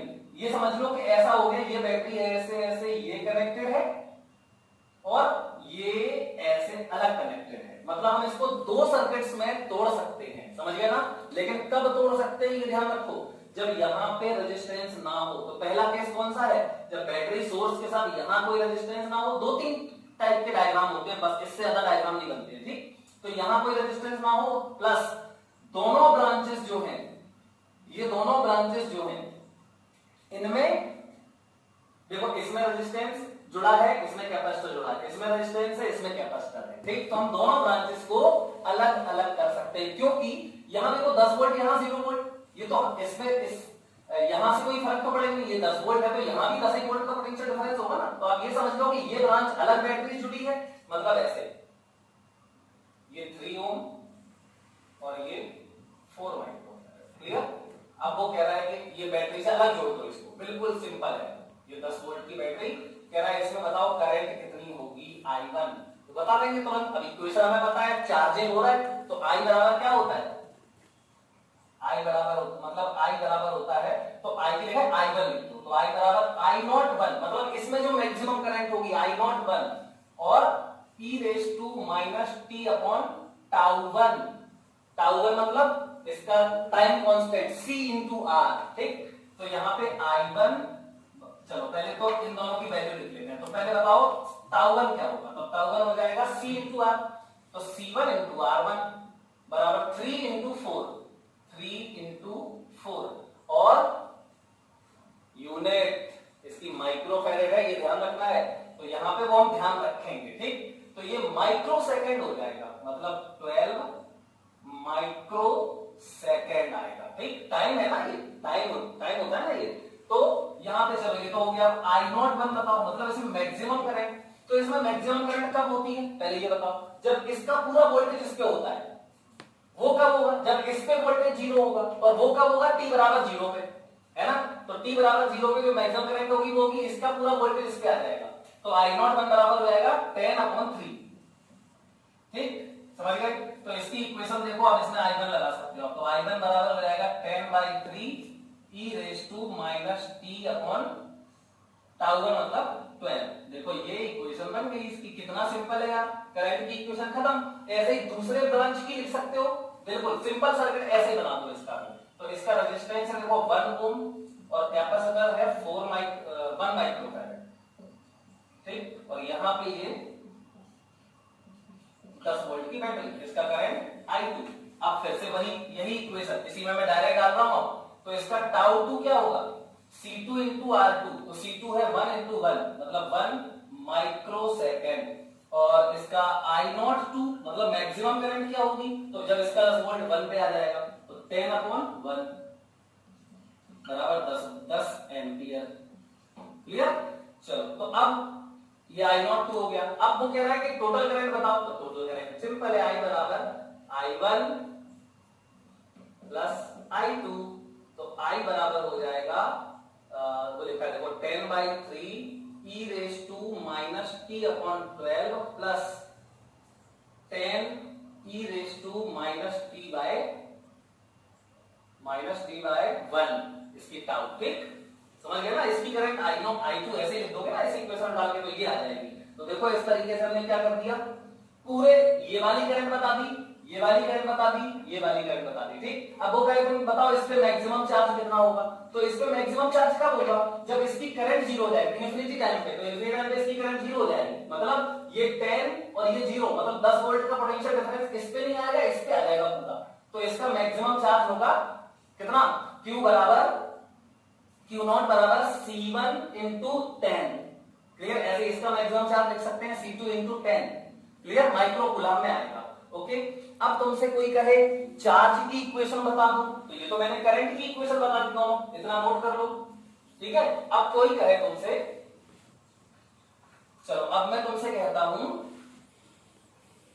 इसी कह रहा है कि t बराबर t पे इस पे चार्ज बताओ, तो चार्ज की इक्वेशन लिख दो। चार्ज की इक्वेशन क्या होती है? q बराबर q naught 1 minus e raise to minus t upon cr, मतलब टाउ 1। ठीक, तो इसका q1 लिख देते हैं। तो q1 बराबर q नॉट, अब देखो q नॉट पता होना चाहिए, तो मैक्सिमम चार्ज इस पे कब आएगा? जब इसमें करंट जीरो हो जाएगी, मतलब पोटेंशियल डिफरेंस इसका जीरो हो जाएगा, तो पूरा 10 वोल्ट इसी पे आ जाएगा। तो q नॉट की वैल्यू हो जाएगी 10 into 4 माइक्रो कूलम में आएगा, और 1 minus e raise to minus t upon tau 1 अभी निकाला था हमने, 12 आ जाता। ठीक, खत्म। q1 की इक्वेशन। ऐसे ही इसमें q2 की इक्वेशन बताओ, t टाइम पे कितना चार्ज होगा, तो लिख सकते हैं q2 बराबर q नॉट, ये q नॉट 1, ये q naught 2, 1 minus e raise to minus t upon tau 2। तो q2 बराबर q नॉट 2 कितना आएगा? इसका पूरा 10 वोल्ट इसमें आ जाएगा, मतलब 10 माइक्रो कूलम आ जाएगा। 1 minus e raise to minus t upon tau 2 कितना आएगा? c into r। तो c into r कितना होगा? 1। खत्म, ये आ गई। क्लियर? ओके, अब कितना सिंपल क्वेश्चन था यार, है ना? तो आई थिंक सभी लोग इस बात को समझ रहे होंगे। अब इसी में चेंज करते हैं। चलो अब चेंज क्या करें, क्वेश्चन को बदलते। तो अगर मैं यहीं पर मान लो एक और रेजिस्टेंस लगा दूं, यहां पे मान लो ये 5 ओम लगा दिया, अब ऐसा कुछ नहीं होगा। ठीक, जो आपने अभी किया था वो नहीं कर सकते, इंडिविजुअल ब्रांच डील नहीं कर सकते। क्यों नहीं कर सकते? क्योंकि देखो, जब आप इस पे यहां 10 बोल दिया, यहां 0 बोल दिया, यहां पे चलो 10 बोल दिया तुमने, तो यहां 0 होगा, यहां 0 होगा, लेकिन यहां पे 0 नहीं होगा, यहां पे अब 0 नहीं आएगा। क्यों नहीं आएगा? क्योंकि इसमें भी तो करंट आएगी, ये i1 प्लस i2, मतलब i इसमें आएगी, तो यहां देखो ये प्लस माइनस, मतलब यहां से कुछ ज्यादा पोटेंशियल होगा, यहां पे कुछ पोटेंशियल और होगा, और कुछ पोटेंशियल होगा, और इसमें i1 प्लस i2 दोनों करंट्स हैं, मतलब इस ब्रांच की भी करंट है और इस ब्रांच की भी करंट है, और वो दोनों अलग अलग तरीके से वेरी कर रही है। तो इसका मतलब ये हुआ कि आप इस ब्रांच पे जो पोटेंशियल ड्रॉप है वो 10 वोल्ट नहीं ले सकते, इस ब्रांच में भी 10 वोल्ट नहीं ले सकते, क्योंकि यहां पे ड्रॉप हो रहा है। क्लियर? तो ऐसे केस में हम ये अलग अलग सेपरेटली ब्रांच नहीं ले सकते हैं। अच्छा, तो हम अभी इसको नहीं करते हैं, ये वाला भी हम करेंगे, लेकिन पहले हम क्या करते हैं, देखो एक क्वेश्चन करते हैं हम लोग।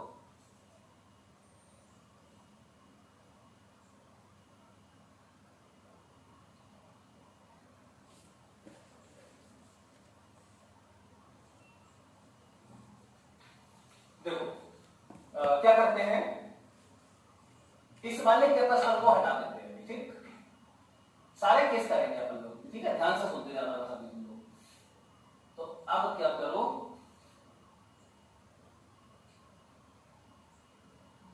चलो ये वाला क्वेश्चन बना लिया मैंने। देखो एक ब्रांच में रेजिस्टेंस जोड़ा है, कैपेसिटर जोड़ा है, लेकिन दूसरी ब्रांच में मैंने सिर्फ रेजिस्टेंस जोड़ा है, और साथ में यहां पे एक रेजिस्टेंस जोड़ देते हैं। चलो ठीक, चलो 5 ओम का रेजिस्टेंस मैंने ये जोड़ दिया। अब देखो ये क्वेश्चन अलग हो गया।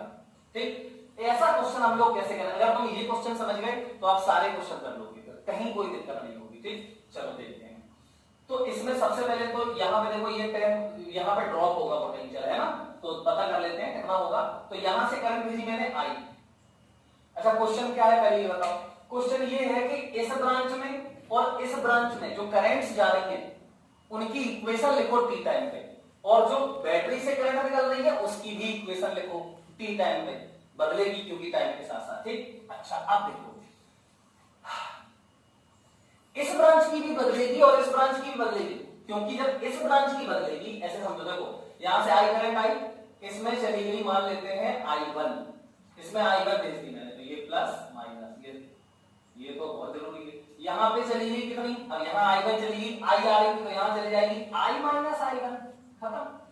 ठीक, ये प्लस ये माइनस।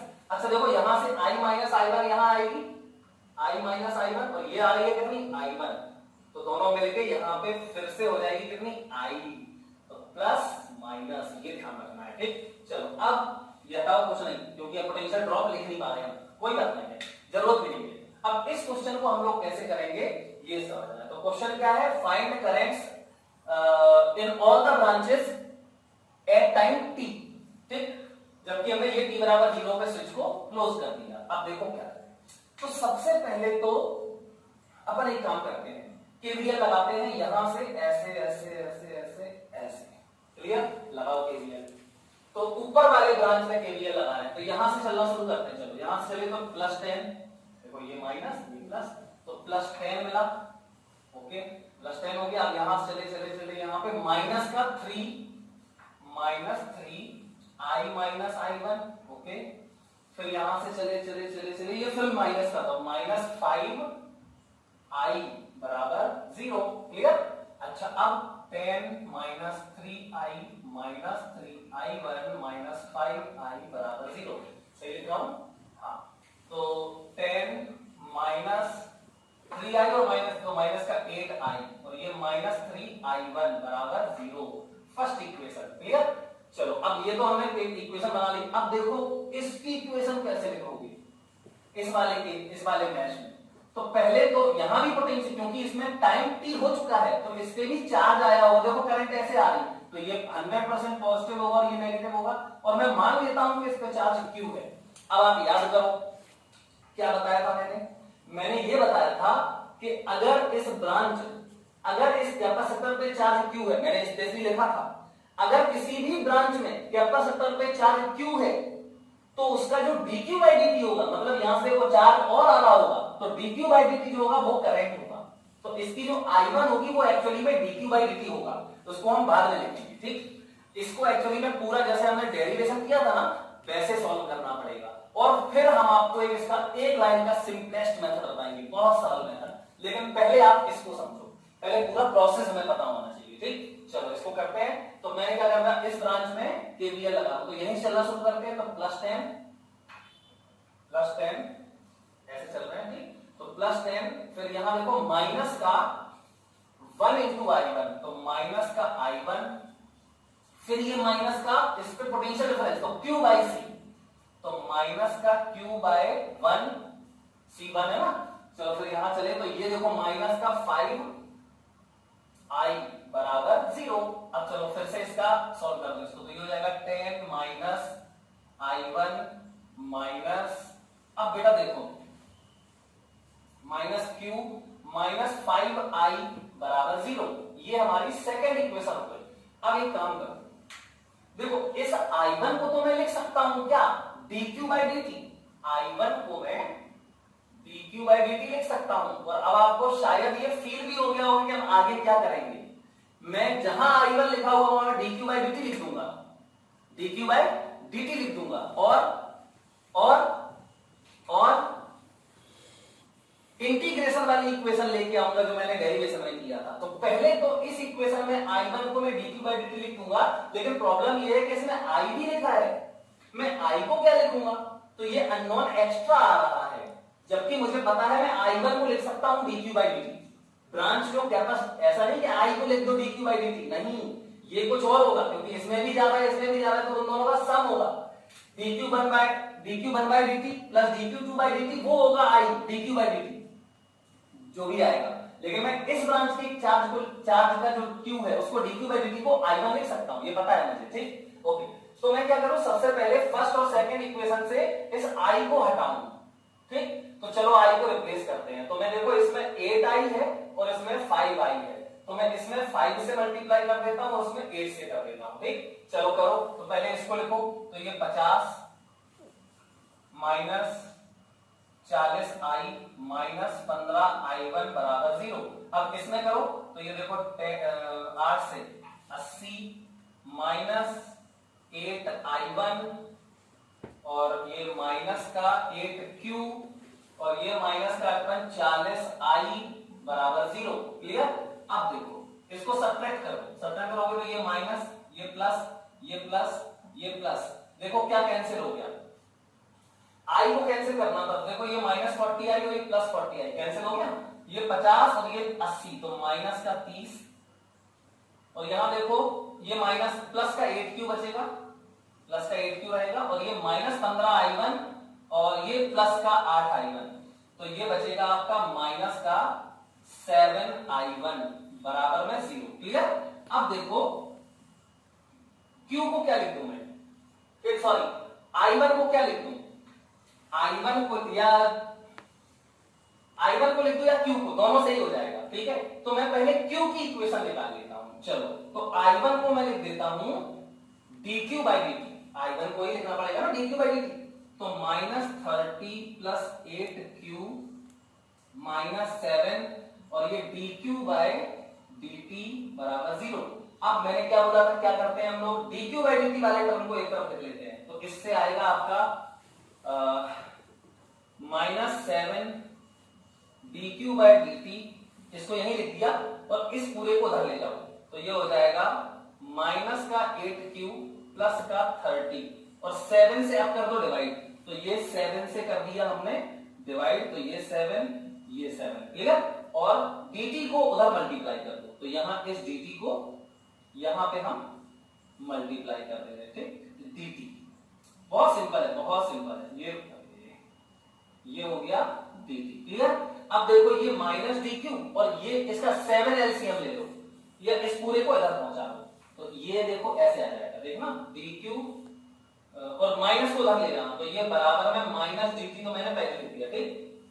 और यहां पे आ जाएगा आपका क्या, और एक काम करो ना, माइनस dt अपॉन 7 भी कर दो, ये 7 है ना, एलसीएम वहीं पे कर देते, तो यहां बचेगा माइनस 8q प्लस 30, तो यहां पे 1 अपॉन माइनस 8q प्लस 30 ये आ गया और इनटू dq, ठीक, समझ गए ना, ओके। अब इसको कर दो इंटीग्रेट, तो इसको इंटीग्रेट कर दो, तो ये हो गया इंटीग्रेशन। लिमिट बोलो, अब लिमिट की क्या प्रॉब्लम है यार, 0 से t टाइम पे चाहिए ना हमें, तो यहां 0 से ये t और ये 0 से q, तो ये हो जाएगा ln कितना पूरा, ln माइनस 8q प्लस 30 और बेटा अपॉन में इसका डिफरेंशिएशन, ये जरूर याद रखना, अपॉन में इसका डिफरेंशिएशन, तो इसका डिफरेंशिएशन माइनस 8q का माइनस 8 आएगा, तो ये तो 1 अपॉन माइनस 8 हो जाएगा, q का 1 और प्लस 30 का 0, और यहां पे हमें अभी लिमिट डालनी पड़ेगी 0 टू q, सिंपल है बहुत, बराबर माइनस 1 अपॉन 7, तो ये बाहर होगा और इनटू t बचेगा, ठीक। अब देखो ये माइनस को उधर ले जाओ, तो ये आ जाएगा अपना ln, इस माइनस 1 को आ जाएगा प्लस हो जाएगा, ये बचेगा बराबर 8/7 इंटू टी। चलो अब देखो यहां पे ln डालो q, तो ये तो यही रहेगा, ln माइनस 8q प्लस 30 यही रहेगा, बराबर 8/7, यहां लिखेंगे 8/7। अब देखो यहां पे ये तो हो गया, q की वैल्यू ऐसे कर जाएगी, अब 0 डालो, तो q की जगह 0, तो ln 30 बचेगा, ठीक। तो यहां पे बचेगा माइनस ln 30, क्लियर। अब इसको क्या करोगे, सबको पता है, डिवाइड कर दो, तो ये हो जाएगा ln माइनस 8q अपॉन 30 और प्लस 30 अपॉन 30 मतलब 1, ये हो गया बराबर 8/7 इंटू टी। देखो समझ में आ गया सबको, ओके। अब बेटा एक बात और, एक काम और करते हैं, ln हटा दो तो यहाँ e की पावर आ जाएगी, तो यहाँ पे ये हो जाएगा माइनस 8q अपॉन 30 प्लस 1 बराबर e की पावर 8/7 इंटू टी, क्लियर। ये हो गई इक्वेशन। अब यहाँ से इस 1 को ले जाओ उस तरफ, तो यहाँ देखना क्या आ जाएगा, ये आ जाएगा माइनस 8q अपॉन 30 बराबर e की पावर माइनस 8t अपॉन 7 और ये -1। अब इस माइनस को वहां ले जाओ, तो देखो, तो ये q बराबर हो जाएगा 30/8, 30/8 और ये माइनस के अंदर मल्टीप्लाई होगा, तो ये हो जाएगा 1 माइनस e की पावर माइनस 8t/7, ठीक। ये आ गई क्या, इस कैपेसिटर पे चार्ज की इक्वेशन, ठीक। तो पहले इतना आप लोग नोट कर लेना। अब देखो मैं ये इक्वेशन बिल्कुल सिंपल सी थी, मैं इसको मिटा रहा हूं, ठीक। अब आप ये देखो वही इक्वेशन आ गई, बिल्कुल उसी फॉर्म की, बिल्कुल वैसी ही इक्वेशन आ गई है जैसे हम लोगों ने डिराइव किया था, q बराबर q naught 1 minus e raise to minus t by tau, वही इक्वेशन ये है। अब अगर q की इक्वेशन आ गई तो मुझे i1 चाहिए, तो i1 क्या होगा, i1 बराबर dq बाय dt, तो मैं लिख देता हूं यहां पे, तो i1 बराबर dq बाय dt, खत्म क्वेश्चन। इसको डिफरेंशिएट कर दो, तो देखो 30/8 तो बाहर रहेगा, 1 का 0 माइनस 1 का 0 माइनस e की पावर कितना, तो यही आएगा e की पावर माइनस 8t/7 और इनटू ब्रैकेट में माइनस 8t/7 का हो जाएगा माइनस 8/7। क्लियर, ये आ गया। तो I1 बराबर हो गया माइनस 8/7 का यहाँ पे मल्टीप्लाई कर दो, देखो माइनस और ये भी माइनस प्लस हो जाएगा, 8 से 8 कैंसिल हो जाएगा, तो 30/7 और e की पावर माइनस 8t/7। ये I1 आ गई। अब I1 आ गई तो यार क्या प्रॉब्लम है, फर्स्ट इक्वेशन या सेकंड इक्वेशन किसी में भी I1 की वैल्यू डालोगे तो I माइनस I1 छोड़ो ना, I की वैल्यू आ जाएगी, I की वैल्यू आ जाएगी। ठीक, तो फर्स्ट और सेकंड में इसको पुट करो तो I की वैल्यू मिल जाएगी हमें। क्लियर है, तो आई थिंक ये बात जरूर सब लोग समझ गए होंगे। अब देखो इसी को मैं शॉर्ट में आपको करके दिखाऊं, ठीक है, ये मैं मिटा देता हूं इतना। ठीक, फाइनली इन शॉर्ट इसको कैसे सॉल्व करते हैं ये हम तुम्हें सिखाते हैं। तो Q बराबर इक्वेशन लिख लेते हैं पहले। Q बराबर है 30/8 1 माइनस e की पावर माइनस 8t/7 और I की इक्वेशन ये है। अब ये दोनों इक्वेशंस में एक लाइन में 1 मिनट में लिख दूंगा, देखो कैसे। इन इक्वेशंस को लिखने के लिए सबसे पहले ये मिटा देते हैं इसको। बेटा सबसे पहले हमें किसी भी सर्किट का टाइम कांस्टेंट कैसे निकालते हैं वो पता होना चाहिए। ठीक, तो चलो हम टाइम कांस्टेंट निकालना सीख लेते हैं पहले। तो अब सुनना ध्यान से, टाइम कांस्टेंट कैसे निकालते हैं किसी सर्किट का। ये छोड़ो, मैं अलग से सर्किट बना रहा हूं। मान लो ये एक रेजिस्टेंस है R, ये एक रेजिस्टेंस है R, ठीक है, यहां पे एक रेजिस्टेंस है R और यहां पर एक कैपेसिटर है, यहां पर एक बैटरी है प्लस माइनस, यहां एक कैपेसिटर है C और यहां पर एक रेजिस्टेंस और है R। ठीक है, अब वो कह रहा है कि चलो इस देखो इसमें भी क्या होगा, इस सर्किट में भी इस कैपेसिटर की चार्जिंग होगी इस बैटरी से, 20 वोल्ट की बैटरी से, है ना। तो चार्ज इस पे धीमे धीमे चार्ज बढ़ेगा, तो इस सर्किट का भी कोई टाइम कांस्टेंट होगा CR, समझ गए ना। तो किसी भी सर्किट का टाइम कांस्टेंट कैसे निकालते हैं पहले आपको वो बताता हूं मैं। ठीक, तो देखो बिल्कुल सरल है, बहुत सिंपल है, देखना कैसे करते हैं इसको। तो सबसे पहले क्या करो, पहला स्टेप है इसमें सीधे सीधे, और मैं बिल्कुल सिंपल बता दूंगा आपको, बहुत सरल, चाहे जितना बड़ा क्वेश्चन हो चाहे जितना बड़ा सर्किट हो, एक लाइन में आंसर आ जाएगा। तो सबसे पहले क्या करो, शॉर्ट करो ऑल द बैटरीज। तो ये बैटरी है, इसको शॉर्ट कर दिया, मतलब शॉर्ट कर दो तो हटा ही दो, शॉर्ट करने से क्या होगा, हटा ही जाएगा, तो पोटेंशियल डिफरेंस 0 हो जाएगा, मतलब इसको हटा दो। तो ये डायग्राम बना लिया होगा, अब मैं हटा रहा हूं, ठीक है, ये हट गई, चलो ये डायरेक्ट हो गया। अब और एक और बैटरी तो है नहीं, एक ही बैटरी है, बस हो गई। चलो अब कैपेसिटर के अक्रॉस 2 पॉइंट्स बनाओ। तो कैपेसिटर के अक्रॉस 2 पॉइंट बनाओ, तो 1 और ये 2। ध्यान रखो एक ब्रांच में, जैसे यहां पे तुम सोचो कि यहां पे एक और कैपेसिटर यहां लगा होता है ना, तो हम इन दोनों को देखो सीरीज में है, एक कैपेसिटर बना लेते। क्लियर, इन दोनों को एक कैपेसिटर बना लेते। अगर यहां होता तो कुछ नहीं कर पाते हम, फिर हम टाइम कांस्टेंट नहीं निकाल पाते। क्लियर, ये ध्यान रखना।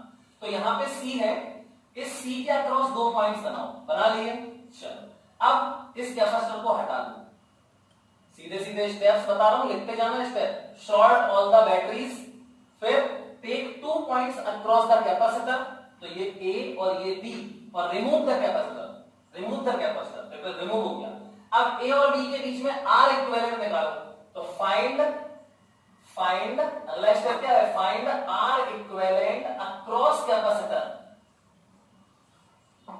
कैपेसिटर मतलब AB, कैपेसिटर के अक्रॉस 2 पॉइंट, उनके अक्रॉस वो निकालो इक्विवेलेंट रेजिस्टेंस। तो देखो ये R और ये R सीरीज है, कितना हो गया 2R और ये R पैरेलल में है, तो कैसे निकालोगे, R into 2R upon R plus 2R, मतलब कि 2R अपॉन 3। तो ये हो गया 2R और इस सीरीज में, और सीरीज के साथ इसका पैरेलल, तो 2R अपॉन 3 और 2R अपॉन 3 ये खत्म हो जाएगा, यहाँ 2R अपॉन 3 आ गया, और ये फिर सीरीज में हो जाएगा। तो 2R अपॉन 3 और R सीरीज में, तो प्लस R, मतलब 5R अपॉन 3 आ जाएगा। तो R इक्विवेलेंट हो गया 5R अपॉन 3, समझ गए। अब टाइम कांस्टेंट, तो बस खत्म। तो इस इक्वेशन का, इस डायग्राम का जो टाइम कांस्टेंट है ताऊ, ताऊ वो होता है c equivalent into c into r equivalent, c into r equivalent. तो टाउ बराबर सी कितना है, सी तो एक ही था सी, और इंटू आर इक्विवेलेंट कितना है 5 r/3। तो इसका टाइम कांस्टेंट ये हो गया, समझ गए। अब बहुत ध्यान से सुनो, ये टाइम कांस्टेंट का बता दिया मैंने। हर क्वेश्चन में टाइम कांस्टेंट ऐसे ही निकालते हैं, और आई थिंक बिल्कुल सिंपल है, कर सकते हैं सभी लोग। तो मैं इसको ये मिटा रहा हूं, और हम शॉर्ट में इस क्वेश्चन को कैसे सॉल्व करेंगे वो सीखना था हमें, है ना। चलो हम सीखते हैं। तो देखो अब सबसे अगला स्टेप क्या होता है, पहले तो ये सर्किट, अब हमें इसको सॉल्व करना है, तो हमें पहले क्या करना पड़ेगा, सबसे पहले आप इस सर्किट का टाइम कांस्टेंट निकालते हैं टाइम कांस्टेंट। तो इसका टाइम कांस्टेंट कैसे निकालें, अभी यार बताया मैंने। क्या करो, शॉर्ट द बैटरी, है ना। तो चलो बैटरी को शॉर्ट कर देते हैं, कर दिया शॉर्ट, हो गई बैटरी शॉर्ट। तो ये एक क्या बन जाएगा, कंडक्टिंग वायर बन जाएगा। अरे सॉरी 5 ओम है इसमें। तो यहां बैटरी को शॉर्ट करोगे तो इसका डायग्राम ऐसे बनेगा, देखना ये पूरा डायग्राम ये बन जाएगा, इसको कंडक्टिंग वायर, यहां पे ये 5 ओम, ठीक। फिर आ जाओ यहां पे, तो कैपेसिटर के क्रॉस 2 पॉइंट्स लेते हैं, चलो ले लेंगे अभी ए और बी। और यहां पे क्या बचा है, देखो ये कौन सा है 3 ओम। मैंने इसको यहां बना दिया, क्या फर्क पड़ता है, इसको ऊपर बना दे रहे, इससे कोई दिक्कत हो गया, इससे सिंपल हो जाएगा डायग्राम। चलो अब आ जाओ यहां पे, तो ये कितना है 1 ओम, और यहां पर देखो ये कैपेसिटर के अक्रॉस 2 पॉइंट्स मैंने बोले थे ना ए और बी, तो वो मैंने ले लिए ए और बी, और इसको यहां से ऐसे जोड़ दिया, तो कोई फर्क नहीं है, इसको बीच में कर दो तो क्या दिक्कत है। अब इसका इक्विवेलेंट निकालो, तो 5 और 3 का इक्विवेलेंट पैरेलल में है ये, तो 5 इंटू 3 अपॉन 5 प्लस 3 15/8, सही है, सही है बिल्कुल। 5 और 3 का पैरेलल में यही आएगा, और इसमें 1 देखो ये खत्म हो जाएगा, तो यहां बन जाएगा ये वाला 15/8 और फिर 1, ठीक। तो 1 का इसके साथ सीरीज हो जाएगा, तो प्लस 1 बराबर ये हो जाएगा 23/8 ओम। तो ये हो गया 23/8 ओम, क्लियर। अब देखो, तो मतलब मैंने आर इक्विवेलेंट निकाला 23/8 ओम, समझ गए। अब इस सर्किट का टाइम कांस्टेंट कैसे लिखोगे, तो टाउ बराबर सी इंटू आर इक्विवेलेंट। तो टाउ बराबर हो गया सी कितना है, तो सी तो 1 है, तो 1 इंटू आर इक्विवेलेंट क्या है 23/8, तो 23/8 मतलब टाउ की वैल्यू हो गई 23/8, ये टाउ आ गया, ठीक है। अब टाउ के बाद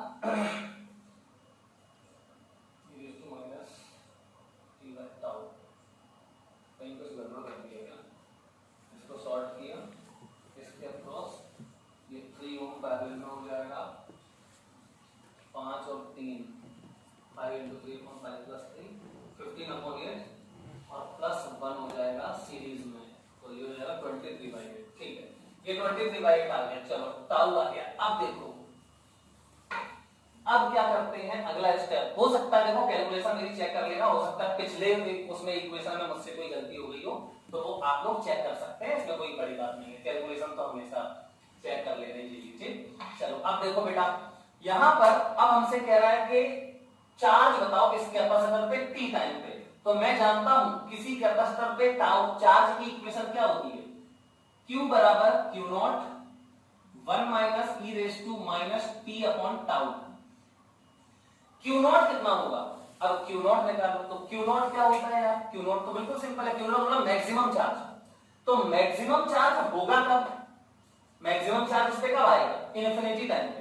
और इन्फिनिटी टाइम पे, अब ध्यान से सुनना, इन्फिनिटी टाइम पे जब इस पे मैक्सिमम चार्ज होगा तो ये वाली ब्रांच तो ब्लॉक हो जाएगी, मतलब इसमें करंट तो जाएगी नहीं, क्योंकि ये फुल चार्ज हो जाता है, बताया था तुम्हें।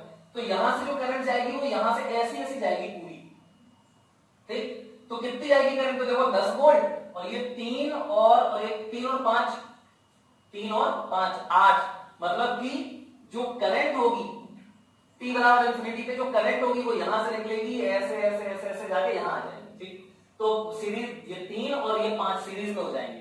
तो v 10/5 + 3 मतलब कि 5/4 ये हो जाएगी करंट। समझ गए? 5/4। अब इस ब्रांच को देखो, यहां से यहां तक देखो, यहां से यहां तक देखोगे तो ये वाली ब्रांच और ये वाली ब्रांच पैरेलल में है, तो इस पे जो पोटेंशियल डिफरेंस होगा वही कितने पे होगा? तो इस पे पोटेंशियल डिफरेंस कितना होगा? वो होगा 3 इंटू करंट, और करंट कितनी है? ये वाली। तो 3 इंटू 5/4 मतलब इसमें जो पोटेंशियल डिफरेंस आएगा वो आएगा 15/4 15/4 वोल्ट। अब मैं ऐसे लिख रहा हूं इसी में, तो 15/4 वोल्ट इस पे है, तो इस ब्रांच में 15/4 वोल्ट होगा, लेकिन इस ब्रांच में पोटेंशियल डिफरेंस है किसमें? इसमें तो है नहीं, क्योंकि करंट है कि इन्फिनिटी टाइम पे देख रहे हैं ना मैक्सिमम चार्ज के लिए, तो पूरा इसी पे आएगा। तो 15/4 इस पे होगा 15/4 वोल्ट। तो फिर इस पे चार्ज कितना होगा? तो Q0 आ गया हमारा कितना, C इंटू 15/4। तो Q0 बराबर हो गया 15/4, क्योंकि वो 1 है, तो Q0 ही आ गया। ठीक, हाँ मुझसे पक्का कोई यहाँ पे वो हो गई है कैलकुलेशन में, पिछले उसमें मिस्टेक हो गई है। तो इसकी इक्वेशन देखो ये आ गई, Q0 आ गया, सब इसमें रख दो। तो Q बराबर Q0 की वैल्यू हो जाएगी 15/4 1 minus e raise to minus t by tau. Tau की वैल्यू ये टाउ बराबर 23/8 इंटू r भी तो आएगा। ठीक है, तो t बाय टाउ मतलब 23r/8 ये हमारा Q की देखो सीधी सी इक्वेशन आ गई। ठीक है, तो ऐसे हम लोग Q निकालना सीखते हैं, ये बहुत जरूरी है, इसको समझना है आपको। ठीक है, तो आई होप इस क्वेश्चन को आप जरूर समझ गए होंगे। और पिछले जो इसी को मैंने दूसरे तरीके से सॉल्व, अब देखो Q आ गया तो इसकी करंट आ जाएगी अब I1। तो अब I1 बराबर फिर से वही dQ/dt। तो dQ/dt करोगे तो इससे इस ब्रांच की करंट I1 आ जाएगी। ठीक है, और इस ब्रांच की करंट I1 आ गई, और तुम यहां से KVL लगा के ये वाली जो I माइनस I1 थी पहले निकाल चुके हो, तो इस वाले ब्रांच की करंट भी आ जाएगी। तो इसकी करंट हो गई I1 dQ/dt, इस ब्रांच में सीधा KVL लगा दो आपको, क्योंकि इसमें क्या थी, I माइनस I1 थी, इसमें करंट I माइनस I1 थी, तो I1 तो तुमने निकाल लिया, I आ जाएगा। क्लियर? और इसकी भी करंट I है तो वो भी आ जाएगी। तो आई होप इस बात को सभी लोग समझे होंगे। ओके